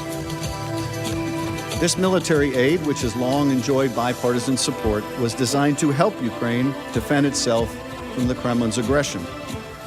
More than 15,000 Ukrainians have died fighting Russian forces and their proxies. 15,000. And the military aid was for such essentials as sniper rifles, rocket-propelled grenade launchers, radar, night vision goggles, and other vital support for the war effort. Most critically, the military aid that we provide. This is Adam Schiff. He's still presenting the case. National security interests in the region and beyond. America has an abiding interest in stemming Russian expansionism and resisting any nation's efforts to remake the map of Europe by dint of military force, even as we have tens of thousands of troops stationed there. Moreover, as one witness put it during our impeachment inquiry, the United States aids Ukraine and her people so that we can fight Russia over there and we don't have to fight Russia here. Now, when the president's scheme was exposed and the House of Representatives properly performed its constitutional responsibility to investigate the matter, President Trump used the same unrivaled authority at his disposal as Commander-in-Chief to cover up his wrongdoing. In unprecedented fashion, the president ordered the entire executive branch of the United States of America to categorically refuse and completely obstruct the House's impeachment investigation. Such a wholesale obstruction of congressional impeachment has never before occurred in our democracy, and it represents one of the most blatant efforts at a cover-up in history. If not remedied by his conviction in the Senate and removal from office, President Trump's abuse of his office and obstruction of Congress will permanently alter the balance of power among the branches of government, inviting future presidents to operate as if they are also beyond the reach of accountability, congressional oversight, and the law. On the basis of this egregious misconduct, the House of Representatives returned 2 articles of impeachment against the president.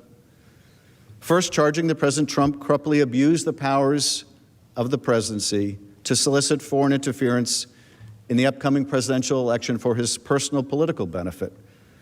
And second, that President Trump obstructed an impeachment inquiry into that abuse of power in order to cover up his misconduct. The House did not take this extraordinary step lightly. As we will discuss, impeachment exists for cases in which the conduct of the president rises beyond mere policy disputes to be decided otherwise and without urgency at the ballot box. Instead, we are here today to consider a much more grave matter, and that is an attempt to use the powers of the presidency to cheat in an election. For precisely this reason, the president's misconduct cannot be decided at the ballot box, for we cannot be assured that the vote will be fairly won.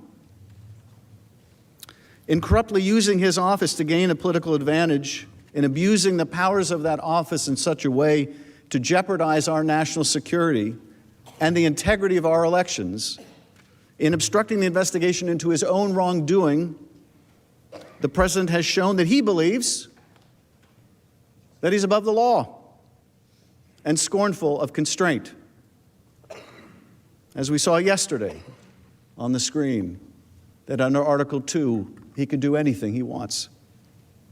Moreover, given the seriousness of the conduct at issue and its persistence, this matter cannot and must not be decided by the courts, which, apart from the presence of the Chief Justice here today, are given no role in impeachments in either the House or the Senate. Being drawn into litigation taking many months or years to complete would provide the president with an opportunity to continue his misconduct. He would remain secure in the knowledge that he may tie up the Congress in the courts indefinitely, as he has with Don McGahn, rendering the impeachment power to the effective. Thom Hartmann program. Call 202-808-9925. We'll be back with more of Adam Schiff's opening statement here in the impeachment trial of Donald Trump right after this. Then candidate Trump implored Russia to hack his opponent's email account, something that the Russian military agency did only hours later. Only hours later. When the president said, "Hey, Russia, if you're listening," they were listening. Only hours later, they hacked his opponent's campaign. And the president has made it clear this will also not be the last time, asking China only recently to join Ukraine in investigating his political opponent. Over the coming days, we will present to you and to the American people the extensive evidence collected during the House's impeachment inquiry into the president's abuse of power. Overwhelming evidence. Notwithstanding his unprecedented and wholesale obstruction of the investigation into that misconduct. You will hear and read testimony from courageous public servants who upheld their oath to the Constitution and their legal obligations to comply with congressional action despite a categorical order by President Trump not to cooperate with the impeachment inquiry. These are courageous Americans who were told by the President of the United States not to cooperate, not to appear, not to testify, but who had the sense of duty to do so.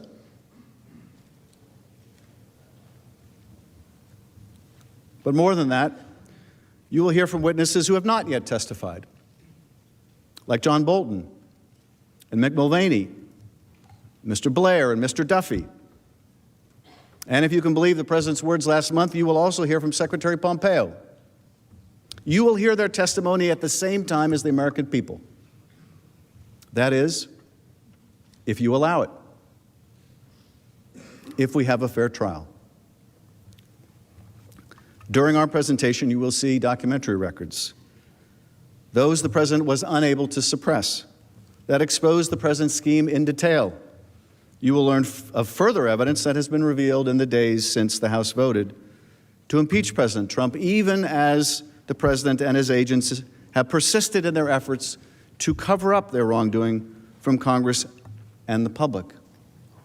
And you will see dozens of new documents providing new and critical evidence of the President's guilt that remain at this time in the President's hands and in the hands of the Department of Defense and the Department of State and the Office of Management and Budget, even the White House. You will see them, and so will the American people if you allow it. If, in the name of a fair trial, you will demand it. These are politically charged times. Tempers can run high, particularly where this president is concerned. But these are not unique times. Deep divisions and disagreements were hardly alien concepts to the framers. So they designed the impeachment power in such a way as to insulate it as best they could from the crush of partisan politics. The framers placed the question of removal before the United States Senate, a body able to rise above the fray, to soberly judge the president's conduct or misconduct for what it was, nothing more and nothing less. In Federalist 65, Hamilton wrote, "Where else than in the Senate could have been found a tribunal sufficiently dignified or sufficiently independent? What other body would be likely to feel confidence enough in this own situation to preserve unawed and uninfluenced the necessary impartiality between an individual accused and the representatives of the people, his accuser?" It is up to you to be the tribunal that Hamilton envisioned. It is up to you to show the American people and yourselves that his confidence and that of the other founders was rightly placed. The Constitution entrusts you to the responsibility of acting as impartial jurors, to hold a fair and thorough trial and to weigh the evidence before you, no matter what your party affiliation or your vote in the previous election or the next. Our duty is to the Constitution and to the rule of law. I recognize there will be times during the trial that you may long to return to the business of the Senate. The American people look forward to the same. But not before you decide what kind of democracy that you believe we ought to be, and what the American people have a right to expect in the conduct of their president. The House believes that an impartial juror, upon hearing the evidence that the managers will lay out in the coming days, will find that the Constitution demands the removal of Donald J. Trump from his office as President of the United States. But that will be for you to decide, with the weight of history upon you, and as President Kennedy once said, a good conscience your only sure reward. In drafting our Constitution, the framers designed a new and untested form of government, It would be based on free and fair elections to ensure that our political leaders would be chosen democratically and by citizens of our country alone. Having broken free from a king with unbridled authority who often placed his own interests above that of the people, the framers established a structure that would guarantee that the chief executive's power flowed only from his obligation to the people, rather than from a sovereign whose power was conferred on him by divine right. And welcome back. Adam Schiff is still speaking. In this new architecture, no branch of government or individual would predominate over another. In this way, the founders ensured that their elected leaders and their president would use the powers of office only to undertake that which the people desired, and not for their personal aggrandizement or enrichment. What did those who rebelled and fought a revolution desire? No different than what we, the generations that have followed, desire. That no person, including and especially the president, would be above the law. Nothing could be more dangerous to a democracy than a commander-in-chief who believed that he could operate with impunity, free from accountability. Nothing, that is, except a Congress that is willing to let it be so.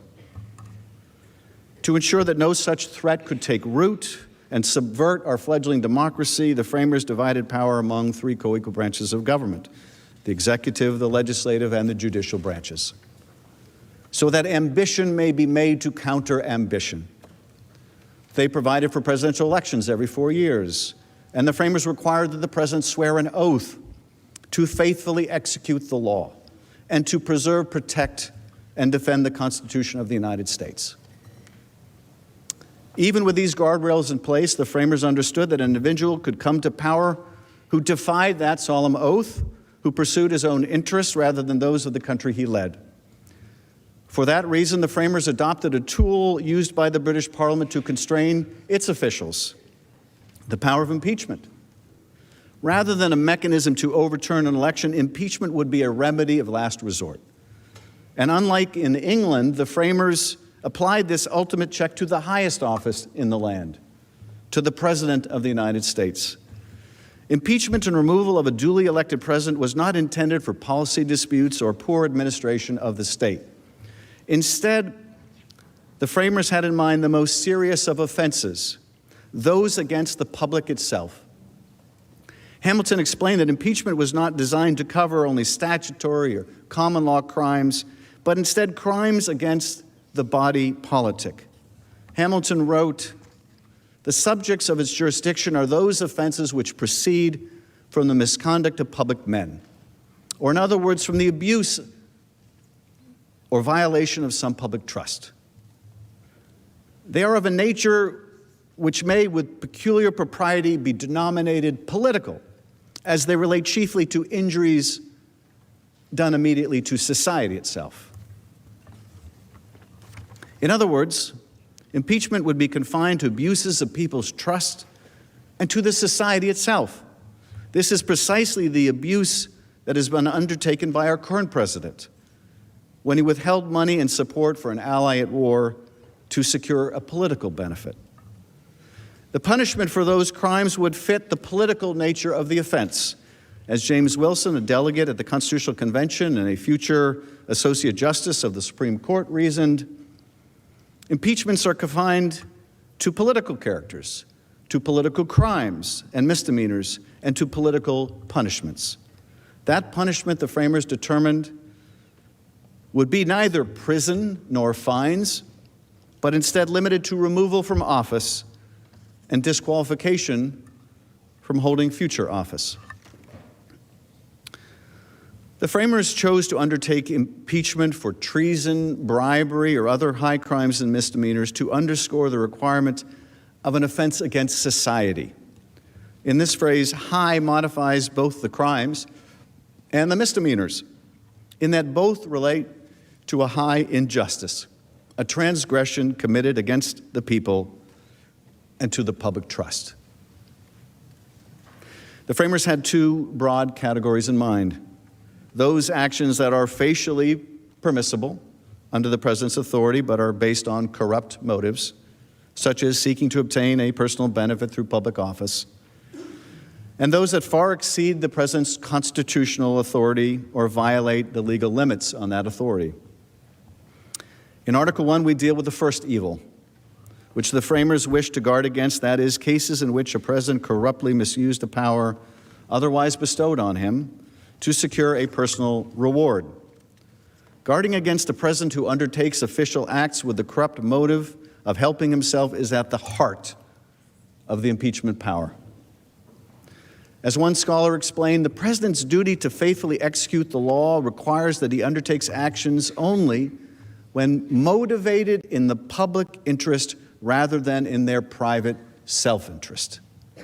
Efforts to withhold official acts for personal gain countermand the president's sacred oath and therefore constitute impeachable behavior as it was conceived of by the framers. In Article 2, we also deal with a second evil contemplated by the founders, who made it clear that the president ought not operate beyond the limits placed on him by legislative and judicial branches. Impeachment was warranted for a president who usurped the power of the Constitution that was not granted to him, such as to defy Congress the right to determine the propriety, the scope, and the nature of an impeachment inquiry into his own misconduct. The framers fashioned a powerful chief executive, but not one beyond accountability of law. When a president wields power in ways that are inappropriate and seek to extinguish the rights of the Congress, he exceeds the power of his constitutional authority and violates the limits placed on his conduct. Obstruction of a separate and co-equal branch of government for the purposes of covering up an abuse of power not only implies a corrupt intent, but also demonstrates a remarkable antipathy towards the balance of power contemplated and enshrined in our Constitution. It is a betrayal of the president's sacred oath of office and of his duty to put the country before himself. On September 24th, 2019, Speaker of the House Nancy Pelosi announced that the House of Representatives would move forward with an official impeachment inquiry into President Donald J. Trump. The announcement followed public reporting in the United States and Ukraine that the president and his agents sought Ukraine's help in his re-election effort, and revelations that the White House was blocking from Congress an intelligence community whistleblower complaint possibly related to this grave offense. The next day, on September 25th, under extraordinary pressure, the White House released publicly the record of the July 25th call between President Trump and Ukrainian President Vladimir Zelensky. The call record revealed that President Trump explicitly requested that the new leader undertake investigations beneficial to President Trump's re-election campaign. Upon release of the record of the call, President Trump claimed that the call was perfect. Far from perfect, the call record revealed a president who used his high office to personally and directly press the leader of a foreign country to do his political dirty work. Asking for a favor, President Trump insisted that President Zelensky investigate a formidable potential political opponent, former Vice President Joe Biden, as well as the baseless conspiracy theory that Ukraine, not Russia, interfered in the 2016 election to assist then-candidate Trump's opponent. Witnesses who listened to the call as it transpired testified that they immediately recognized these requests did not represent official U.S. policy and instead were politically charged appeals not appropriate for a president to make. Key witnesses emphasized it was not necessary that Ukraine actually undertake the investigations, only that the Ukrainian president announce them. President Trump's objective was not to encourage a foreign government to investigate legitimate allegations of misconduct or wrongdoing abroad, made clear as well by the fact that the investigations he wanted announced have been discredited entirely. Rather, the president simply wanted to reap a political benefit by tarnishing a political rival and attempting to erase from history his previous election misconduct. To compel the Ukrainian president to do his political dirty work, President Trump withheld from President Zelensky 2 official acts of great importance: that coveted White House meeting, to which the President Zelensky had already been invited, and $391 million in military assistance Ukraine needed to fight the Russians. For a strategic partner of the United States in a hot war with Russian-backed forces inside its own borders, the symbolic support conferred on it by an Oval Office visit with the President of the United States and the life-saving support of our military aid was essential. As the House's presentation will make clear, in directly soliciting foreign interference and withholding those official acts in exchange for the announcement of political investigations beneficial to his reelection, the President put his own interests above the national interest. President Trump undermined the integrity of our free and fair elections by pressing a foreign power to influence our most sacred right as citizens, our right to freely choose our leaders. And he threatened our national security by withholding critical aid from a partner on the front lines of war with Russia, an aggressor that has threatened peace and stability on an entire continent. In so doing, the President sacrificed not only the security of our European allies, but also our nation's core national security interests. President Trump undertook this pressure campaign through hand-picked agents inside and outside of government who circumvented traditional policy channels. President Trump intentionally bypassed many U.S. government career officials with responsibility over Ukraine and advanced his scheme primarily through the effort of his personal attorney, Rudy Giuliani.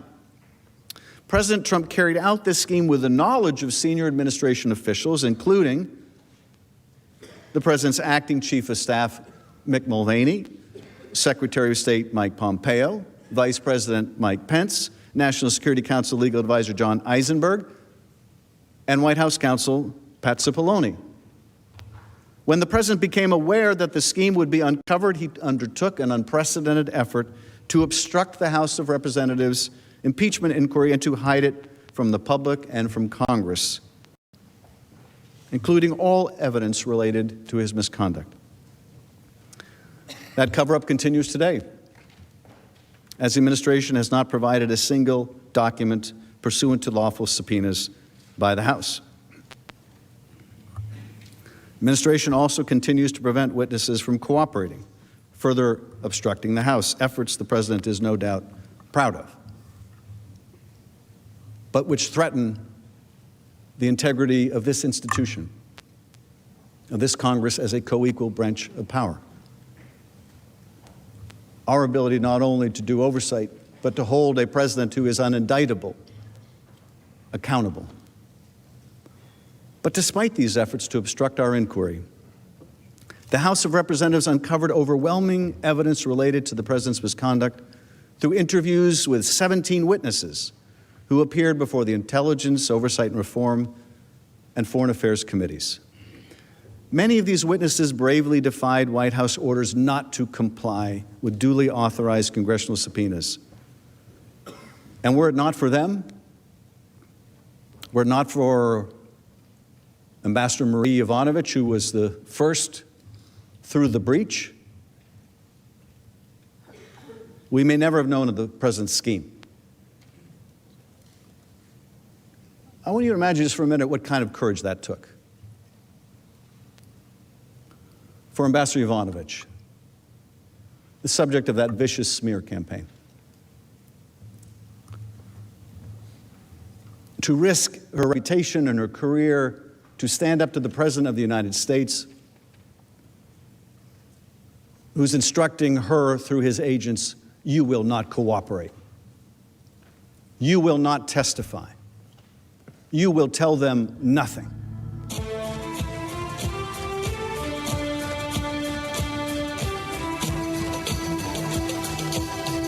Or Bill Taylor, West Point graduate, Vietnam veteran, with a Bronze Star, and something he was even more proud of, the Combat Infantryman's Badge. He knows what courage is. You're listening to Thom Hartmann. Visit thomhartmann.com for audio and video archives. Yesterday was the debate over rules. Today is the actual presentation of the case against Donald Trump. Adam Schiff is speaking. We'll be back with him in a moment. That he obstruct to tell the American people what he knew. But for the courage of people like this and Lieutenant Colonel Vindman, a Purple Heart recipient, but for their courage, we would have known nothing of the president's misconduct. Nothing. When the president directs his ire towards these people, this is why. Because they showed the courage to come forward. Now, we held in the Intelligence Committee 7 open hearings with 12 fact witnesses. Separately, the Judiciary Committee held public hearings with constitutional law experts and counsel from the House Intelligence Committee as it sought to determine whether to draft and consider articles of impeachment. The House also collected text messages related to the president's scheme from a witness who provided limited personal communications.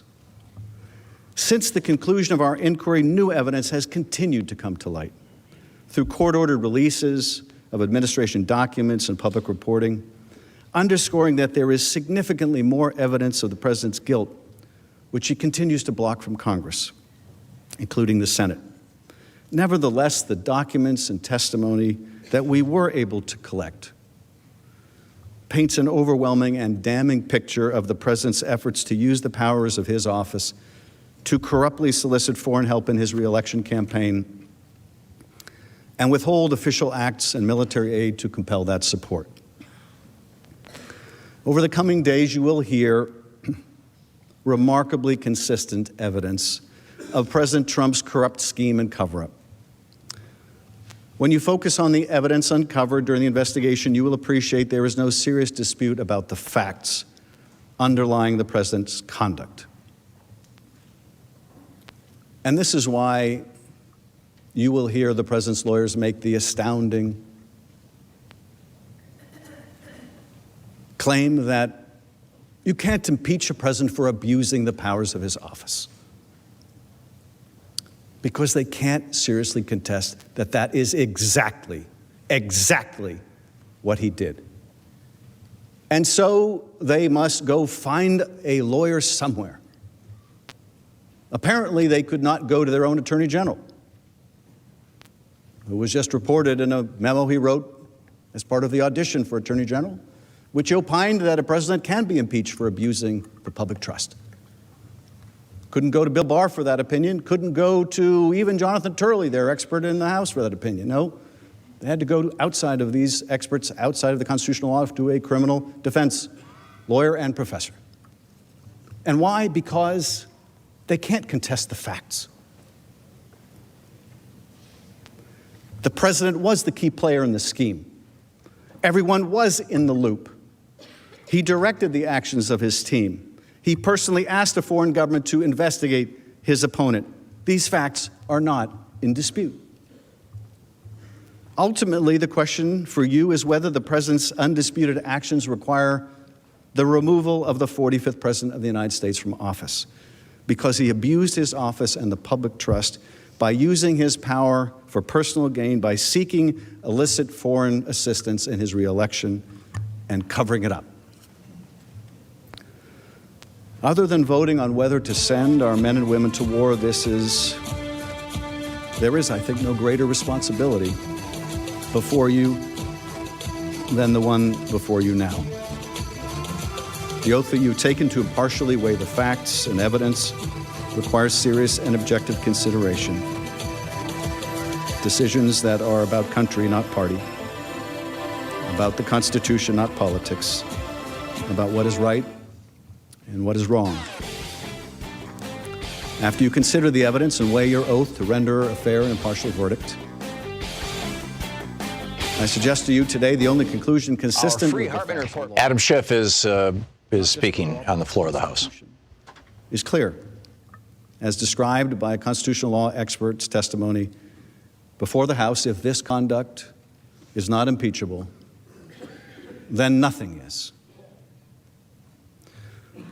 Let me take a moment to describe to you how we intend to present the case over the coming days.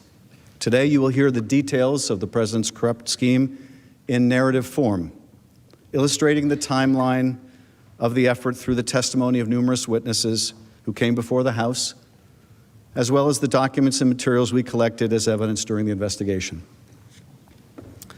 After you hear the factual chronology, we will then discuss the constitutional framework of impeachment as it was envisioned by the founders, before we analyze how the facts of the president's misconduct and cover-up lead to the conclusion that the president undertook the sort of corrupt course of conduct that impeachment was intended to remedy.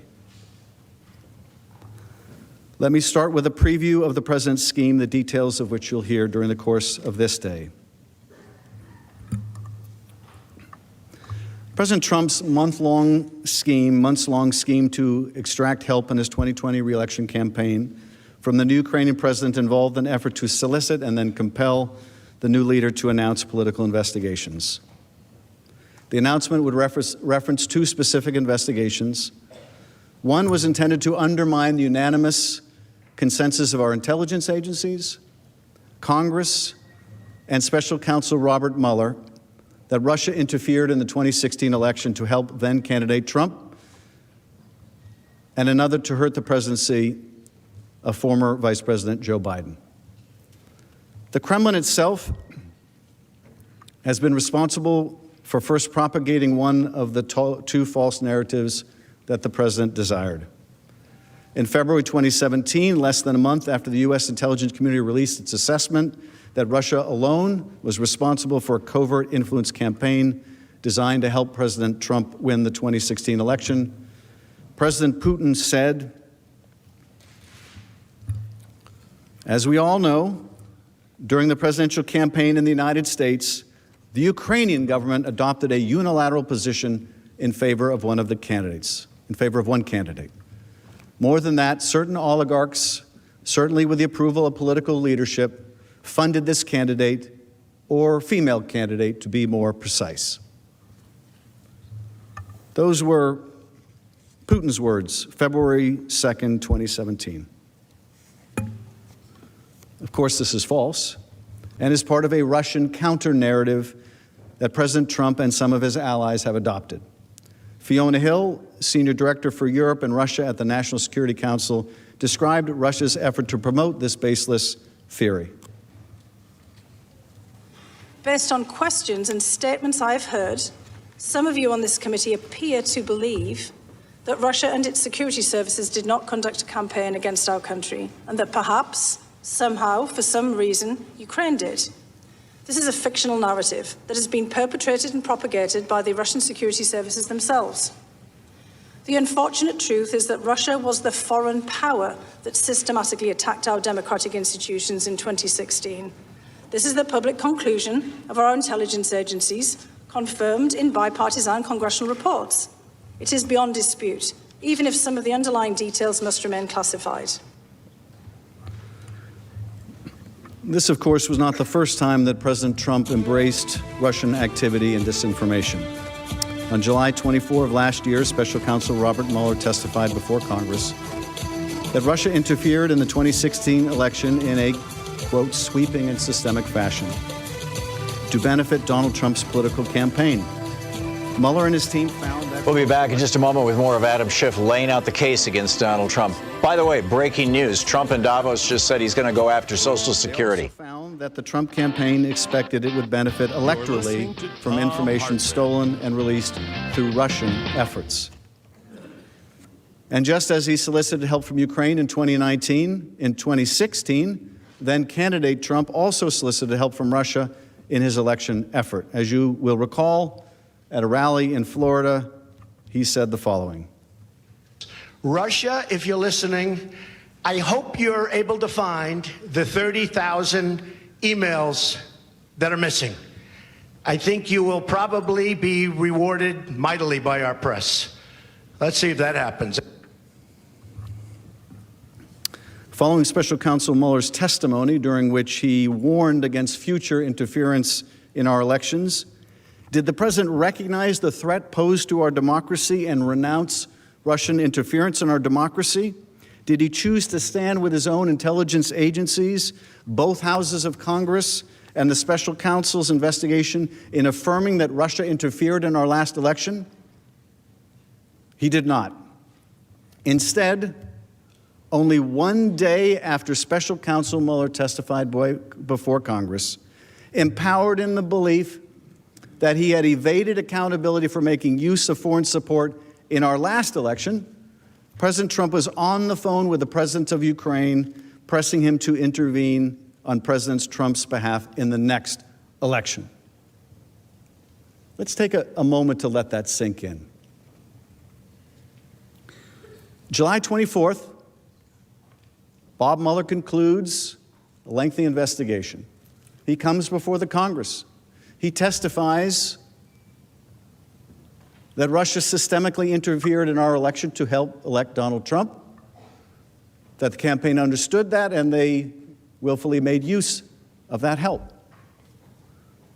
July 24th, that's what happens. The very next day, he's on the phone, President Trump is on the phone with a different foreign power, this time Ukraine, trying to get Ukraine to interfere in the next election, the next day. That should tell us something. That should tell us something. He did not feel shamed by what the special counsel found. He did not feel deterred by what the special counsel found. He felt emboldened by escaping accountability. For the very next day, he's on the phone soliciting foreign interference again.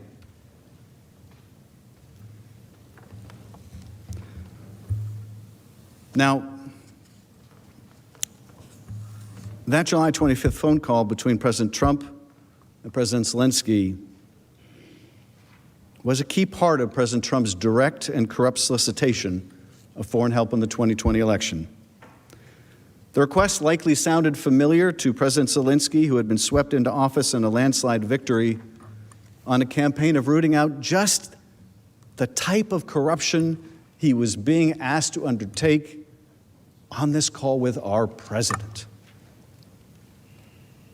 Zelensky campaigned as a reformer, as someone outside of politics who would come up and clean up corruption, who would end the political prosecutions, end the political investigations, and what is his most important and powerful patron asking him to do exactly what he campaigned against. No wonder he resisted this pressure campaign. Now, President Trump had been provided talking points for discussion by the National Security Council staff beforehand, including recommendations to encourage President Zelensky to continue to promote anti-corruption reforms in Ukraine. So the National Security staff understood what was in the U.S. national security interests, and that was rooting out corruption. And they encouraged the president to talk about it. But as you see from the record of the call, and I joined the president saying, read the call, that topic was never addressed. The word corruption never escapes his lips. Instead, President Trump openly pressed President Zelensky to pursue the two investigations that would benefit him personally. In response to President Zelensky's gratitude for the significant military support the United States has provided to Ukraine, President Trump said, I would like you to do us a favor, though, because our country has been through a lot, and Ukraine knows a lot about it. I would like you to find out what happened with this whole situation with Ukraine. They say CrowdStrike. I guess you have one of your wealthy people, the server. They say Ukraine has it. That's that crazy conspiracy theory I talked about earlier, that there's this server somewhere in Ukraine that shows that, in fact, it was Ukraine that hacked the DNC, not the Russians. That's a Russian propaganda conspiracy theory, and here it is being promulgated by the President of the United States, and more than promulgated. He's pressuring an ally to further this Russian propaganda. because he was referring to this extensively discredited conspiracy theory that Ukraine was the one who really hacked the DNC, the Democratic National Committee servers, in 2016. And that reference to CrowdStrike, well, that's an American cybersecurity firm. And the theory, this kooky conspiracy theory, is that CrowdStrike moved the DNC servers to Ukraine to prevent U.S. law enforcement from getting them. If Ukraine announced an investigation into this fabrication, President Trump would remove what he perceived to be a cloud over his legitimacy, the legitimacy of his last election, Russia's assistance with his campaign, and suggest that it was the Democratic Party that was the real beneficiary of help. On the call, President Trump told Zelensky, whatever you can do, it's very important that you do it if that's possible. President Zelensky agreed that he would do the investigation, saying, yes, it is very important for me, and everything that you just mentioned earlier. President Trump then turned to his second request, asking President Zelensky to look into the sham allegation into former Vice President Biden. President Trump said to President Zelensky, the other thing, there's a lot of talk about Biden's son, that Biden stopped the prosecution. And a lot of people want to find out about that, so whatever you can do with the Attorney General would be great. Biden went around bragging that he stopped the prosecution, so if you could look into it, it sounds horrible to me. There is no question that President Trump intended in pressing the Ukraine leader to look into his political rival. Even after the impeachment inquiry began, he confirmed his desire on the South Lawn of the White House, declaring not only that Ukraine should investigate Biden, but that China should do the same. Let's see what he said. Mr. President, what exactly did you hope Zelensky would do about the Bidens after your phone call? Exactly. Well, I would think that if they were honest about it, they'd start a major investigation into the Bidens. It's a very simple answer. They should investigate the Bidens, because how does a company that's newly formed, and all these companies, if you look at, and by the way, likewise, China should start an investigation into the Bidens.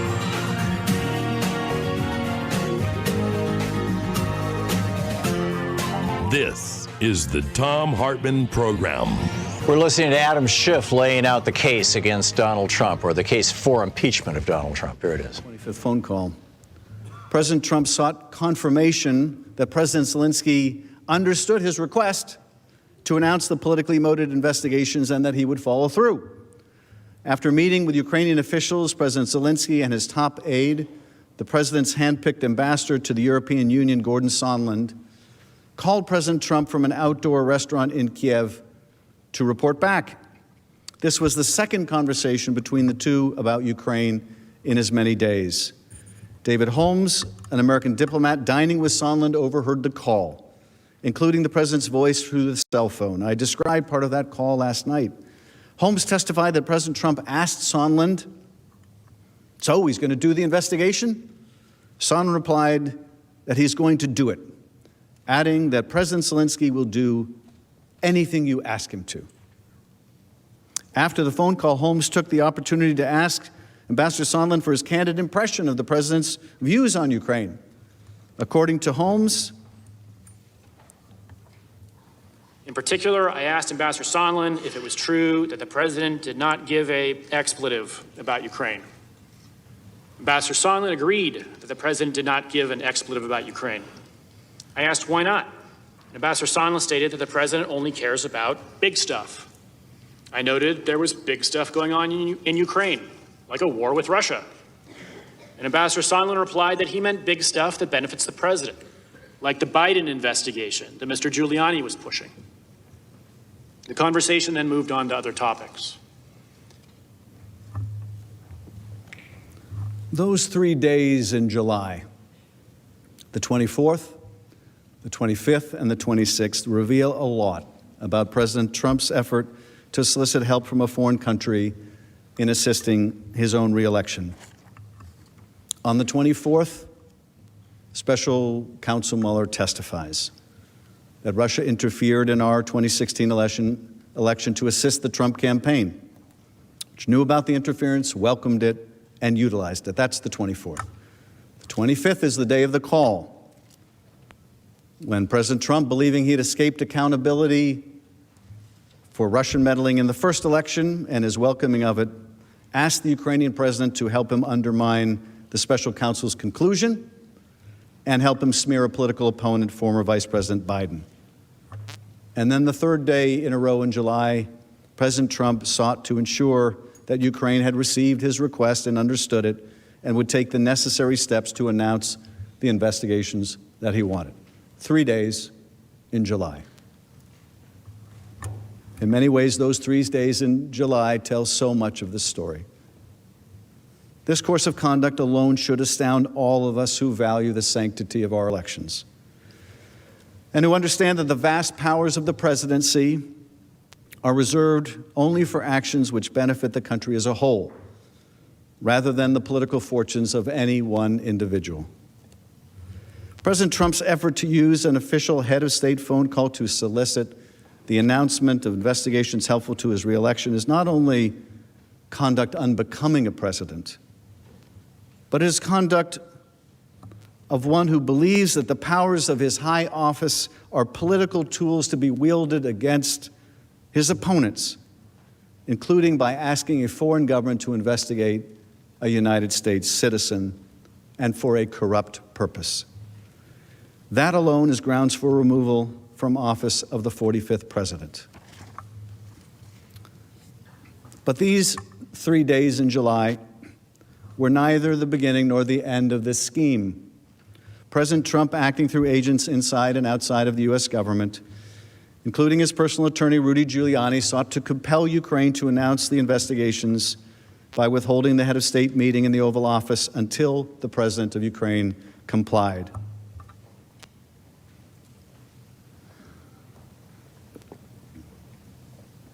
Hosting an Oval Office meeting for a foreign leader is an official act available only to one person, the President of the United States. And it is an official act that President Trump had already offered to President Zelensky during their first phone call on April 21st and in a subsequent letter to the Ukrainian leader. Multiple witnesses testified about the importance of a White House meeting for Ukraine. For example, Deputy Assistant Secretary George Kent explained that a White House meeting was very important for Ukrainians to demonstrate the strength of their relationship with Ukraine's strongest supporter.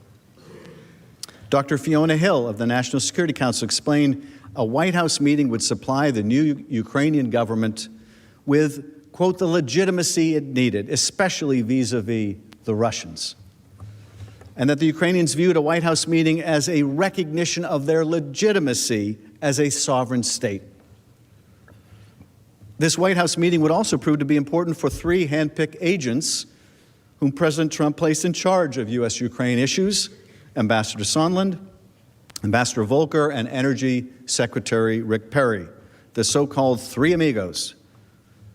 They hope to convince President Trump to hold an Oval Office meeting with Zelensky.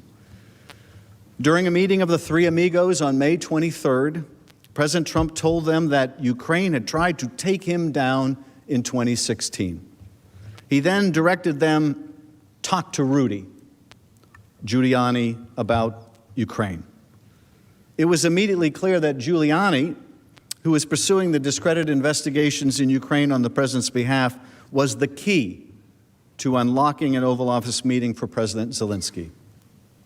Giuliani by then had said publicly that he was actively pursuing investigations President Trump corruptly desired and planning a trip to Ukraine. Giuliani admitted, quote, "We're not meddling in an election, we're meddling in an investigation." On May 10, however, Giuliani canceled the trip to Ukraine to dig up dirt on former Vice President Biden and the 2016 conspiracy theory, just as President Zelensky won elections for the presidency and parliament. Faced with a choice between working with Giuliani to pursue an Oval Office meeting, understanding it meant taking part in a corrupt effort to secure the political investigations, or abandoning efforts to support our Ukrainian ally, the president's agents fell into line. They would pursue the White House meeting and explain to Ukraine that announcements of the investigations was the price of admission. As Ambassador Sondland made clear, I know that members of this committee frequently frame these complicated issues in the form of a simple question. Was there a quid pro quo? As I testified previously, with regard to the requested White House call and the White House meeting, the answer is yes. This quid pro quo was negotiated between the president's agents, Rudy Giuliani, and Ukrainian officials throughout the summer of 2019 in numerous telephone calls, text messages, and meetings, including during a meeting hosted by then National Security Advisor John Bolton on July 10th. Near the end of that July 10th meeting, after the Ukrainians again raised the issue of a White House visit, Ambassador Sondland blurted out that there would be agreement for a White House meeting once the investigations began. At that point, Bolton immediately stiffened and abruptly ended the meeting. During a subsequent discussion that day, Sondland was even more explicit. Lieutenant Colonel Alex Vindman, a director for Europe and Ukraine on the National Security Council, testified that Sondland began to discuss the deliverable required to get the White House meeting, which Sondland specifically mentioned was investigation of the Bidens. This is again in that meeting in the White House with a Ukrainian delegation and an American delegation. Sondland explained in that meeting he had an agreement with Acting Chief of Staff Mick Mulvaney, whereby President Zelensky would be granted the Oval Office meeting if he went forward with the investigations. After the meeting, Vindman's supervisor, Dr. Hill, reported back to Bolton, who told her to tell John Eisenberg, the National Security Council legal advisor, that he was not part of whatever drug deal Sondland and Mulvaney are cooking up on this. She reported her concerns, as did Vindman. It remains unclear what action, if any, Bolton or Eisenberg took once they were made aware of Mulvaney and Sondland's drug deal. Both refused to testify in our inquiry.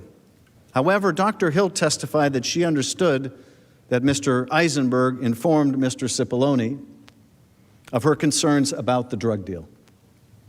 If this body is serious about a fair trial, one that is fair to the President and to the American people, we again urge you to allow the House to call both Eisenberg and Bolton, as well as other key witnesses with firsthand knowledge who refuse to testify before the House on the orders of the President. Additional testimony and documents are particularly important because, according to Sondland, everyone was in the loop when it came to the President's self-serving effort. In part relying on email excerpts, Sondland explained that the President's senior aides and cabinet officials knew that the White House meeting was predicated on Ukraine's announcement of the investigations beneficial to the President's political campaign. Hill characterized the quid pro quo succinctly. But it struck me yesterday when you put up on the screen Ambassador Sondland's emails and who was on these emails, and he said, these are the people who need to know, that he was absolutely right, because he was being involved in a domestic political errand. And we were being involved in national security foreign policy, and those two things had just diverged. In effect, President Zelensky was being drawn into this domestic political errand. He grew wary of becoming involved in another country's election and domestic affairs. Bill Taylor, the acting U.S. ambassador to Ukraine at the time, described a conversation he had with a senior aide to the Ukrainian leader. He said, also on July 20th, I had a phone conversation with Alexander Daniluk, President Zelensky's national security advisor, who emphasized that President Zelensky did not want to be used as an instrument in a U.S. re-election campaign. Remember that conversation when you hear counsel say that the Ukrainians felt no pressure to be involved in a U.S. re-election campaign. But that concern did not deter President Trump. In his conversation with Sondland shortly before the 25th of July call, the president made clear that This is the Thom Hartmann Program. Adam Schiff is making the case. It's day one of the presentation of the actual case itself for the impeachment of Donald Trump. Communicated to President Zelensky's top aide by text less than 30 minutes before the phone call between Trump and Zelensky. And again, we're talking about July 25th, in a text 30 minutes before the Trump-Zelensky phone call. Here's what is said. With Volker texting Andrei Yermak, a top aide to President Zelensky. Good lunch. Thanks. Heard from White House. Assuming President Z convinces Trump he will investigate, quote, get to the bottom of what happened, unquote, in 2016, we will nail down date for visit to Washington. Good luck. See you tomorrow. Kurt. Well, those words couldn't be much clearer. Assuming President Z convinces Trump he will investigate, get to the bottom of what happened in 2016, we'll nail down the visit to Washington. That's a text 30 minutes before that call. Counsel for the president would like you to think this is just about that call. You don't get to look outside the four corners of that call. They don't want you to look at the months that went into preparing for that call or the months of pressure that followed it. But you can just look at, right now, what happened 30 minutes before that call in this text message. Heard from White House, assuming President Z convinces Trump he will investigate, get to the bottom of what happened in 2016. If you are wondering how it seemed that President Zelensky was aware of what he was going to be asked on that call, this is how you can tell. He was prepped. Of course he was prepped. And in fact, the missing reference in the call record to Burisma was a signal Colonel Vindman recognized that clearly he had been prepped for that call. Why else would the name of this particular energy company come up in that conversation? Well, President Zelensky clearly got the message. Toward the end of the call with President Trump, President Zelensky said, I also want to thank you for your invitation to visit the United States, specifically Washington, D.C. On the other hand, I also wanted to ensure you that we will be very serious about the case and we will work on the investigation. Thank you for the invitation. On the other hand, I want to assure you that we will be very serious about the case and we will work on the investigation. President Zelensky clearly understood the quid pro quo for the White House meeting on July 25th. But his reticence to be used as a political pawn kept President Trump from moving forward with a promise to schedule the meeting. And so, the president and his agents pressed on. In August, Giuliani met with a top Ukrainian aide and made it clear that Ukraine must issue a public statement announcing the investigations in order to get the White House meeting. Fearful of getting involved in U.S. domestic politics and having entered office with a promise to clean up government and corruption, President Zelensky and his aides preferred a generic statement about investigations. But Giuliani insisted, no, the statement must include 2 specific investigations that would benefit President Trump. Let's look at a comparison between the statement the Ukrainians preferred and the one that Giuliani required. So on the left, and I will read it in case you can't see the screens, the draft, the Yermak draft, the Ukrainian draft, says we intend to initiate and complete a transparent and unbiased investigation of all available facts and episodes, which in turn will prevent the recurrence of this problem in the future. That's pretty generic. But here's the Giuliani-Volker-Sondland response. This is what had to be included. We intend to initiate and complete a transparent and unbiased investigation of all available facts and episodes. Up to that point, it's exactly the same until you get to including those involving Burisma and the 2016 U.S. elections. And then it goes back to the Ukrainian draft, which in turn will prevent the recurrence of this problem in the future. You can see in this such graphic evidence Ukrainians did not want to do this. They didn't even want to mention this. Giuliani had to insist, no, we're not going to be satisfied with some generic statement. After all, I think we can see this isn't about corruption.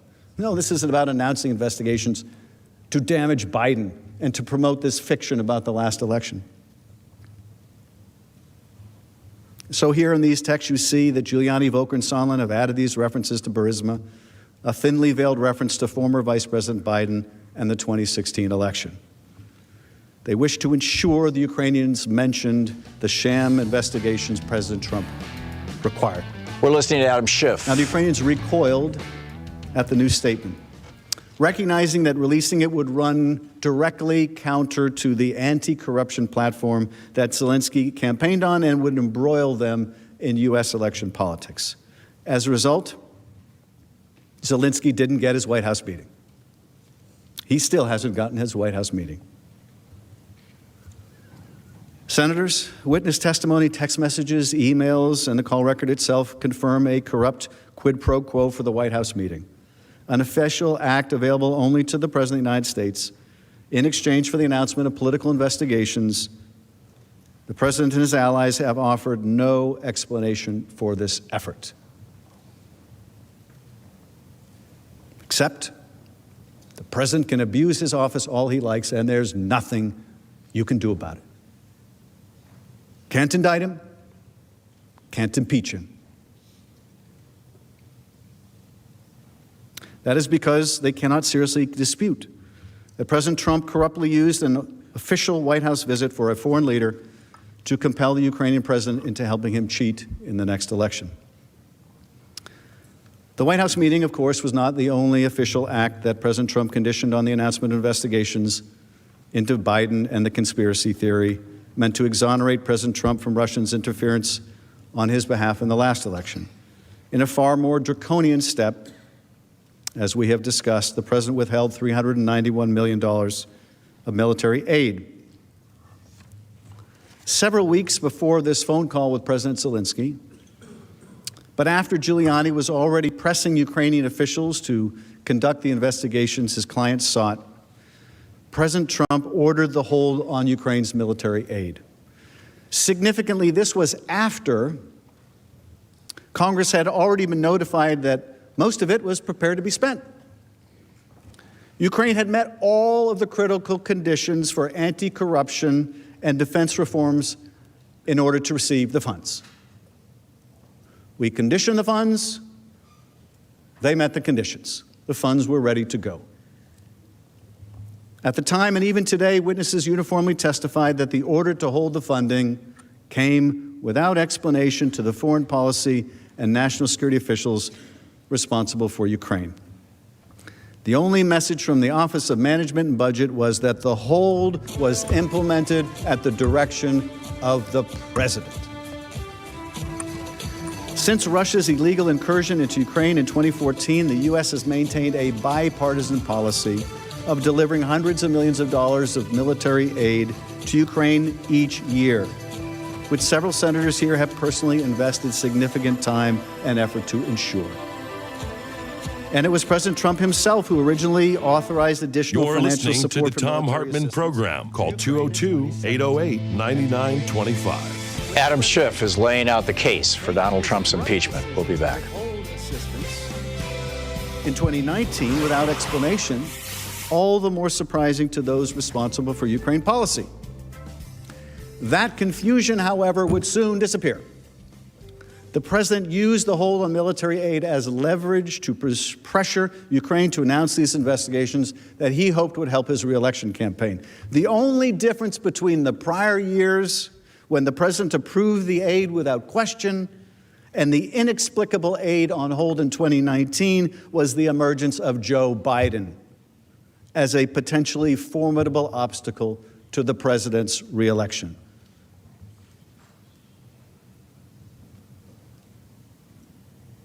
These funds that the president withheld These funds, they don't just benefit Ukraine, they benefit the security of the United States. By ensuring that Ukraine is equipped to defend its own borders against Russian aggression. As Ambassador Taylor noted in his deposition, the United States provides Ukraine with radar and weapons and sniper rifles, communication that save lives. It makes Ukrainians more effective. It might even shorten the war. That's what our hope is, to show the Ukrainians can defend themselves. And the Russians, in the end, will say, okay, we're going to stop. That's in our interest. This isn't just about Ukraine or its national security. It's about our national security. This isn't charity. It's about our defense as much as Ukraine's. Ambassador Taylor also said that the American aid was a concrete demonstration of the United States' commitment to resist aggression and to defend freedom. That's what this country is supposed to be about, right? Resisting aggression, defending freedom, not exporting corrupt ideas. That's what we're supposed to be about, right? It was against this backdrop that American officials responsible for Ukraine policy sat in astonishment, according to Ambassador Taylor, when they learned about the hold. Officials immediately expressed concerns about the legality of President Trump's hold on assistance to Ukraine. Their concerns were well warranted, as the Government Accountability Office, which was just last night poo-pooed by the President's Council, well, that's just some institution of Congress. Right? They're going to be just inherently biased, right? Well, they're a nonpartisan organization that both parties have come to rely upon. But I'm not surprised they don't like the conclusion of the GAO, because the Defense Department warned them that this was going to be the conclusion, and that conclusion was the hold on aid was not only wrong, it was not only immoral, it was also illegal. It violated the law, a law that we passed so that presidents could not refuse to spend money that we allocated for the defense of others and for ourselves. The Empowerment Control Act prevents the president and other government officials from unilaterally making funding decisions when Congress has made its intent clear. In fact, the act exists precisely because of previous presidential abuses of Congress's power of the purse during the Nixon era. The nonpartisan GAO ruled that the hold on military aid was not only illegal, but that holding underscores the president's efforts to go to any lengths to ensure his own personal benefit, rather than take care that the laws be faithfully executed, as he swore he would do when he took his oath of office. Now, because of recent Freedom of Information Act responses and media reports, we now know additional details about how senior officials expressed serious reservations about the legality of the hold at the time. So this is not like some new surprise. This is not like something that just came out of the blue. Oh, an independent watchdog agency found this was illegal. No, they knew this was illegal at the time. These concerns were raised at the time. Certain individuals who may have further information about the hold have refused to testify at the president's direction, including his chief of staff, Mick Mulvaney, his deputy, Robert Blair, OMB official Michael Duffy. All of them defied congressional subpoenas. But were included in important email communications that have been made public only recently. As you know, these and many other categories of documents from the White House, Defense Department, OMB were subpoenaed by the House, and none was produced. None. At the president's direction and through Mr. Cipollone's intervention. Although the investigation developed an overwhelming body of evidence that clearly proves that the president implemented this hold to pressure Ukraine to announce investigations, the full story behind the hold, the full and complete story, is within your power to request. As you consider the evidence we present to you, ask yourselves whether the documents and witnesses that have been denied by the President's complete and unprecedented obstruction could shed more light on this critical topic.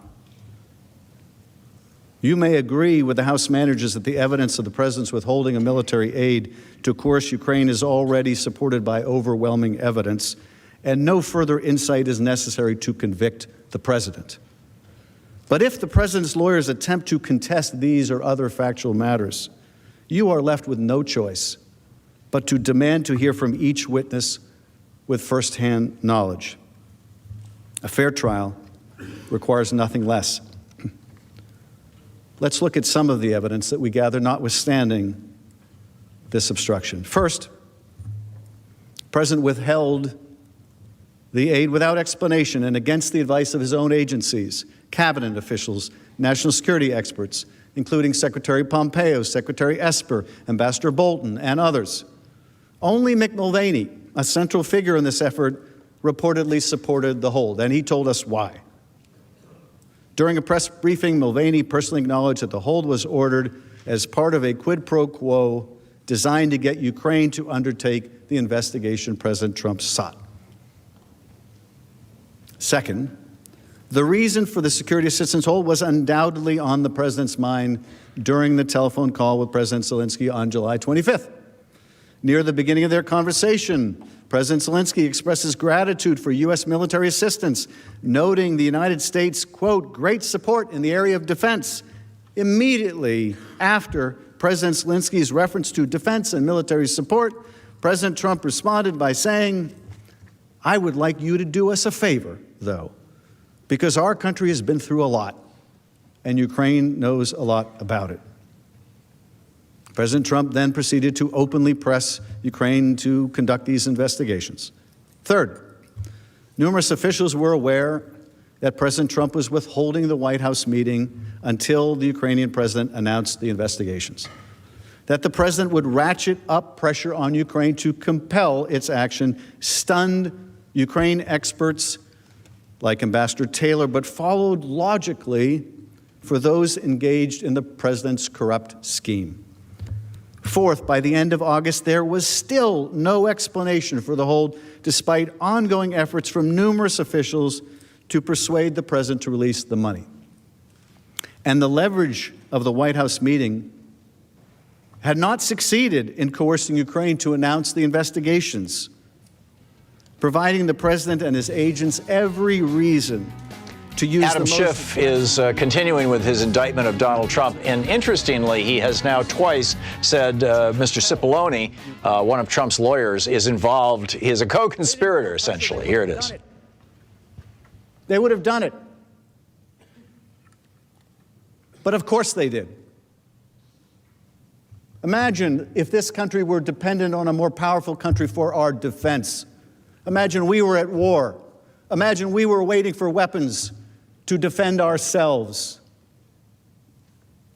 Something our framers could have understood. Imagine that we found ourselves in those circumstances, and much to our astonishment, we couldn't even get a meeting with our ally. Much to our astonishment, they were withholding aid from us. You think we'd feel pressure? Of course we would. The framers had common sense, and so must we. Are we to accept, well, the president said there was no quid pro quo? I guess that closes the case. In every courtroom in America, jurors, and I know you're not just jurors, I read the Clinton trial, you're jurors and judges. Jurors all over America are told you don't leave your common sense at the door. Well, we don't have to leave our common sense at the door here, too. 2 + 2 = 4. The aid is withheld. You're asking for it. We're asking for it. His own aides are asking for it. No one can get an explanation. Ukrainians can't get an explanation. All the Ukrainians get is, we want you to do these investigations. They're promised a White House meeting. They want a White House meeting. They need a White House meeting. They're going to be going into negotiations with Putin. They want to show strength. They can't get in the door. They see the Russian foreign minister get in the door of the White House. We see the photos of the president, the Russian foreign minister, or the ambassador. What a great time they're having. But no, the president of Ukraine, our ally, can't get in the door. They're not stupid. They know what's going on here. They're not stupid. That conversation I referenced yesterday when the Ukrainians threw it right back in our face. When Ambassador Volker said to his Ukrainian counterpart, you shouldn't investigate the former president, you shouldn't engage in those political investigations. Oh, the Ukrainian response was, you mean like the one you want us to do of the Bidens and the Clintons? They're not stupid.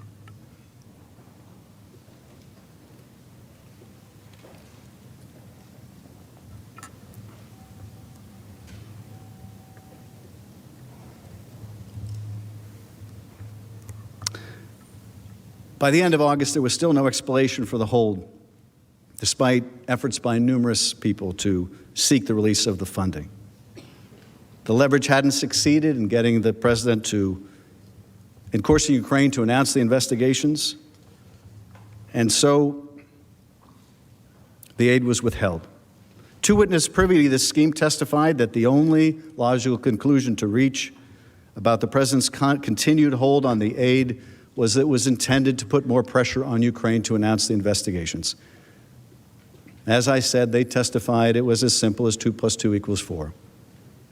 We can do math, and more importantly, so can the Ukrainians, and maybe even more importantly than that, so can the Russians.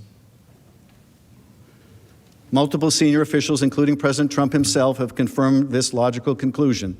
On September 7th, Ambassador Sondland spoke directly to President Trump, who by that point was aware that a whistleblower complaint was circulating that alleged the contours of his scheme, and that Congress and the public were beginning to ask probing questions about the hold on aid, including whether the withholding of the aid was in exchange for re-election help. During that call, September 7th, so July, you've got Bob Mueller's testimony, you've got the call itself.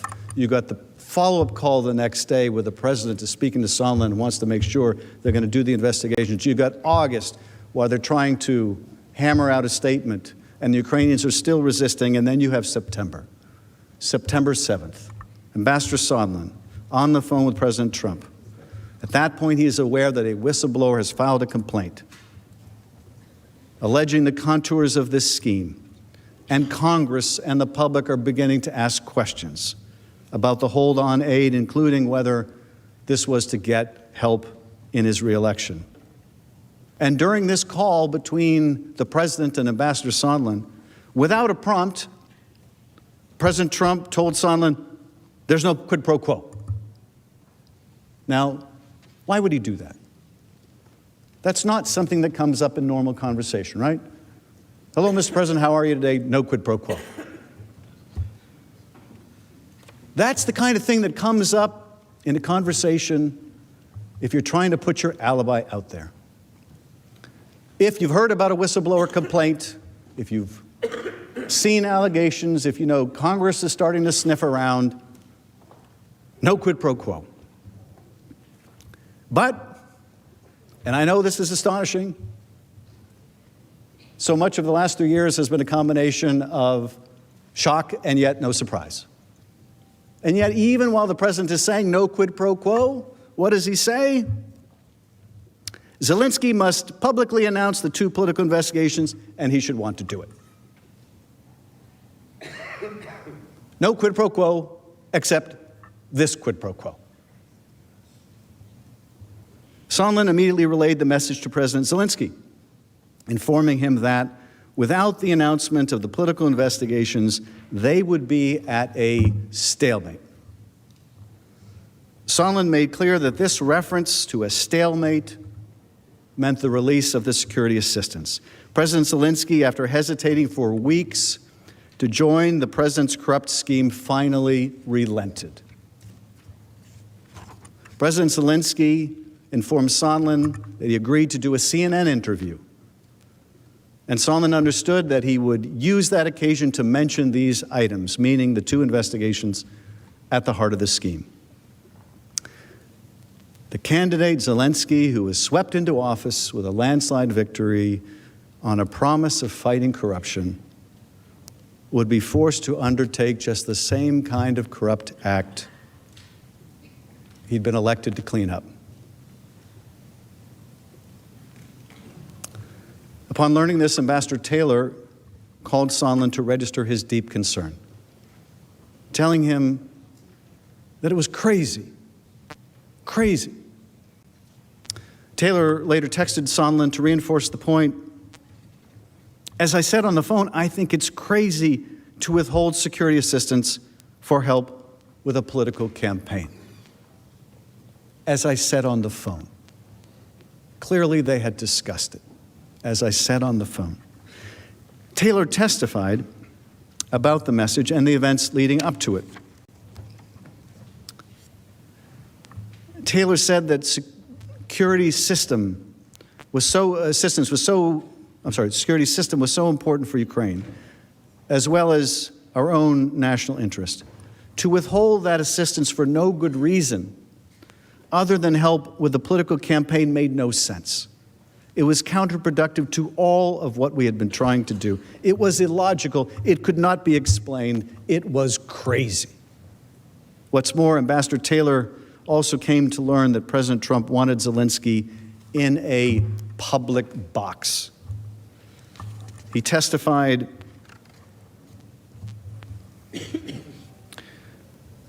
Mr. Goldman asking the question, now you referenced a television interview and a desire for President Trump to put Zelensky in a public box, which you also have in quotes. Was that in your notes? Now, this is a reference, I think, to his written testimony. Was that referenced to in a public box in his notes? Remember, he kept detailed notes. Taylor's answer, it was in my notes. And what did you understand to mean to put Zelensky in a public box? And Taylor responds, I understood that to mean that President Trump, through Ambassador Sondland, was asking for President Zelensky to publicly commit to these investigations, that it was not sufficient to do this in private, that this needed to be done, this needed to be a very public statement.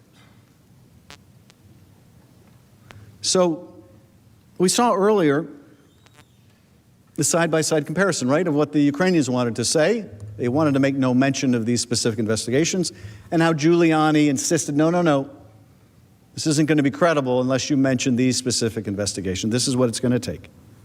And now you see Ambassador Sondland has acknowledged to Ambassador Taylor that not enough to use even the right language, apparently. It's got to be done in public. We're not going to take any private commitment. It's got to be done in public. As we would later come to understand, this is because President Trump didn't care about the investigations being done. He just wanted them announced. He wanted Zelensky in a public box. He wanted it announced publicly. Ambassador Taylor also testified that he understood from Sondland that because President Trump was a businessman, he would expect to get something in return before signing a check. During our call on September 8th, Ambassador Sondland tried to explain to me that President Trump is a businessman. When a businessman is about to sign a check to someone who owes him something, the businessman asked that person to pay up before signing the check. Ambassador Volker used the same language several days later while we were together at the Yalta European Strategy Conference. I argued to both that the explanation made no sense. The Ukrainians did not owe President Trump anything.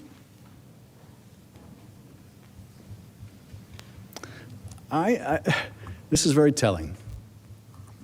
Ambassador Taylor, Vietnam veteran, West Point graduate. The Ukrainians didn't owe us anything. Clearly, Donald Trump felt the Ukrainians owed him, right? This is not about Ukraine's national security. It's not about our national security. It's not about corruption.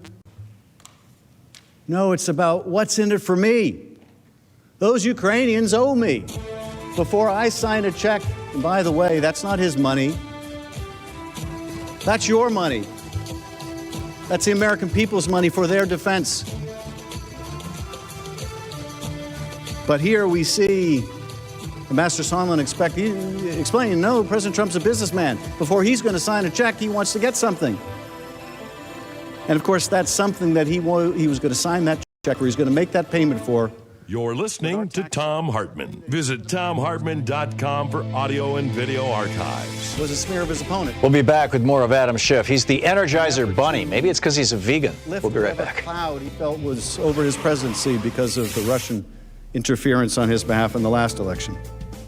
Now, the president has offered an assortment of shifting explanations after the fact for the hold on aid, including that he withheld the money because of corruption in Ukraine or concerns about burden sharing with other European countries. But those arguments are completely without merit. First, the president's own administration had determined by the time of the hold that Ukraine had undertaken all necessary anti-corruption and defense reforms in order to receive the funds. The Defense Department and State Department officials repeatedly made this clear as the hold remained and threatened the ability of the agencies to spend the money before the end of the fiscal year. Second, the evidence revealed that the president only asked about foreign contributions to Ukraine in September, nearly 2 months after the president implemented the hold, and as it became clear that the public, Congress, and a whistleblower were becoming aware of the president's scheme. The after-the-fact effort to come up with a justification also belies the truth. The European countries provide far more financial support to Ukraine than the United States. Their support is largely economic. Ours also includes a lot of military support.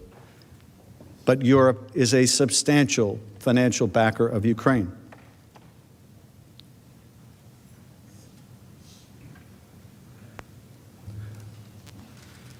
Something else remarkable about this I was struck by yesterday as we were going through the importance of the witness testimony and looking at some of those redacted emails in which the administration sought to hide its misconduct. In those redactions, when we got to see what was beneath them, and there was an indication this is very close hold. This is a need-to-know basis only. Remember that?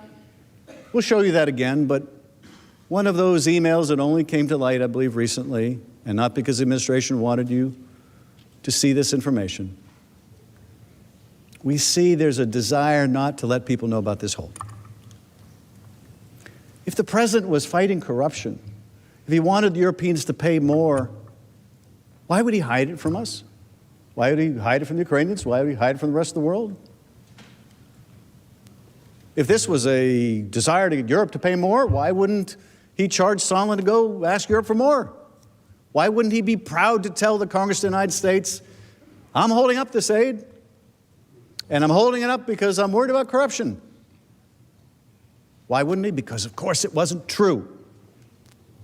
There's no evidence of that.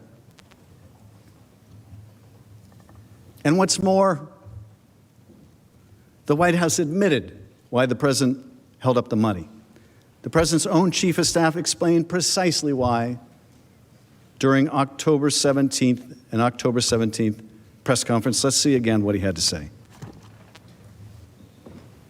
Those were the driving factors. Did he also mention to me in the past the corruption related to the DNC server? Absolutely, no question about that. But that's it, and that's why we held up the money. Now, there was a report. So the demand for an investigation into the Democrats was part of the reason that he ordered to withhold funding to Ukraine. The look back to what happened in 2016 certainly was part of the thing that he was worried about in corruption with that nation. And that is absolutely appropriate. But Mulvaney didn't just admit that the president withheld the crucial aid appropriated by Congress to apply pressure on Ukraine to do the president's political dirty work. He also said that we should just get over it. Let's watch. But to be clear, what you just described is a quid pro quo. It is funding will not flow unless the investigation into the Democrats.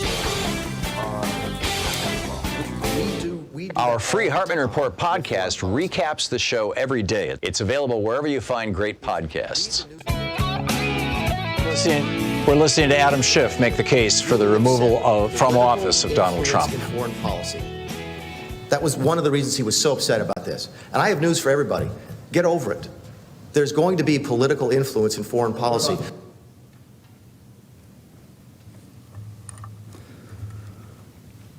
Should the Congress just get over it? Should the American people just come to expect that our presidents will corruptly abuse their office to seek the help of a foreign power to cheat in our elections? Should we just get over it? Is that what we've come to? I hope and pray that the answer is no. We cannot allow a president to withhold military aid from an ally at war for illicit help in a re-election campaign.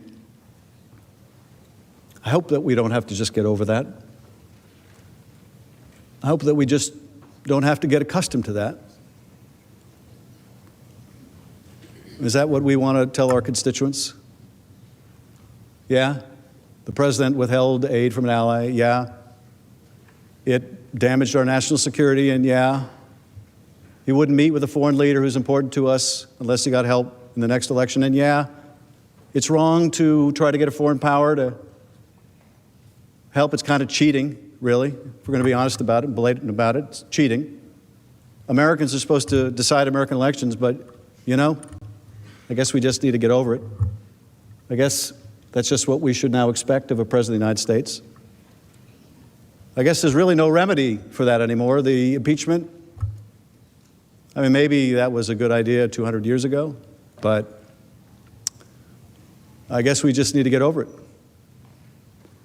I guess maybe the president really is above the law because they say you can't indict the president. The president says you can't even investigate the president. The president is in court saying you can not only not indict the president, you can't even investigate the president. Attorney General's position is you can't even investigate the president. Are we really prepared to say that? The only answer to presidential misconduct is we just need to get over it? What are we going to say with the next president? What are we going to say with the president who's from a different party, who refuses the same kind of subpoenas? And the president says to you, or his chief of staff says to you, or her chief of staff says to you, just get over it. I'm not doing anything different than Donald Trump did. Just get over it. He asked for help in the next election. I'm asking for help in the next election. Just get over it. We do this kind of thing all the time. People are cynical enough as it is about politics, about people's commitment to their good. Cynical enough without having us confirm it for them.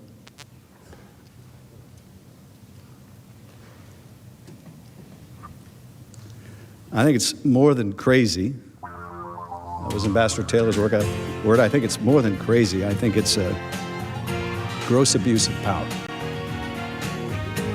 And I don't think that impeachment power is a relic. If it is a relic, I wonder how much longer our republic can succeed. For months, President Trump and his agents had pressured Ukraine to announce the investigations. And President Zelensky finally yielded. Thanks for being with us today. We'll be back tomorrow, same time, same place. Tell your friends where to find progressive media. And don't forget, democracy requires you. Get out there, get active, tag You're It. We'll see you tomorrow. Revolutionary principles. You've been listening to Thom Hartmann. For audio and video archives, visit thomhartmann.com.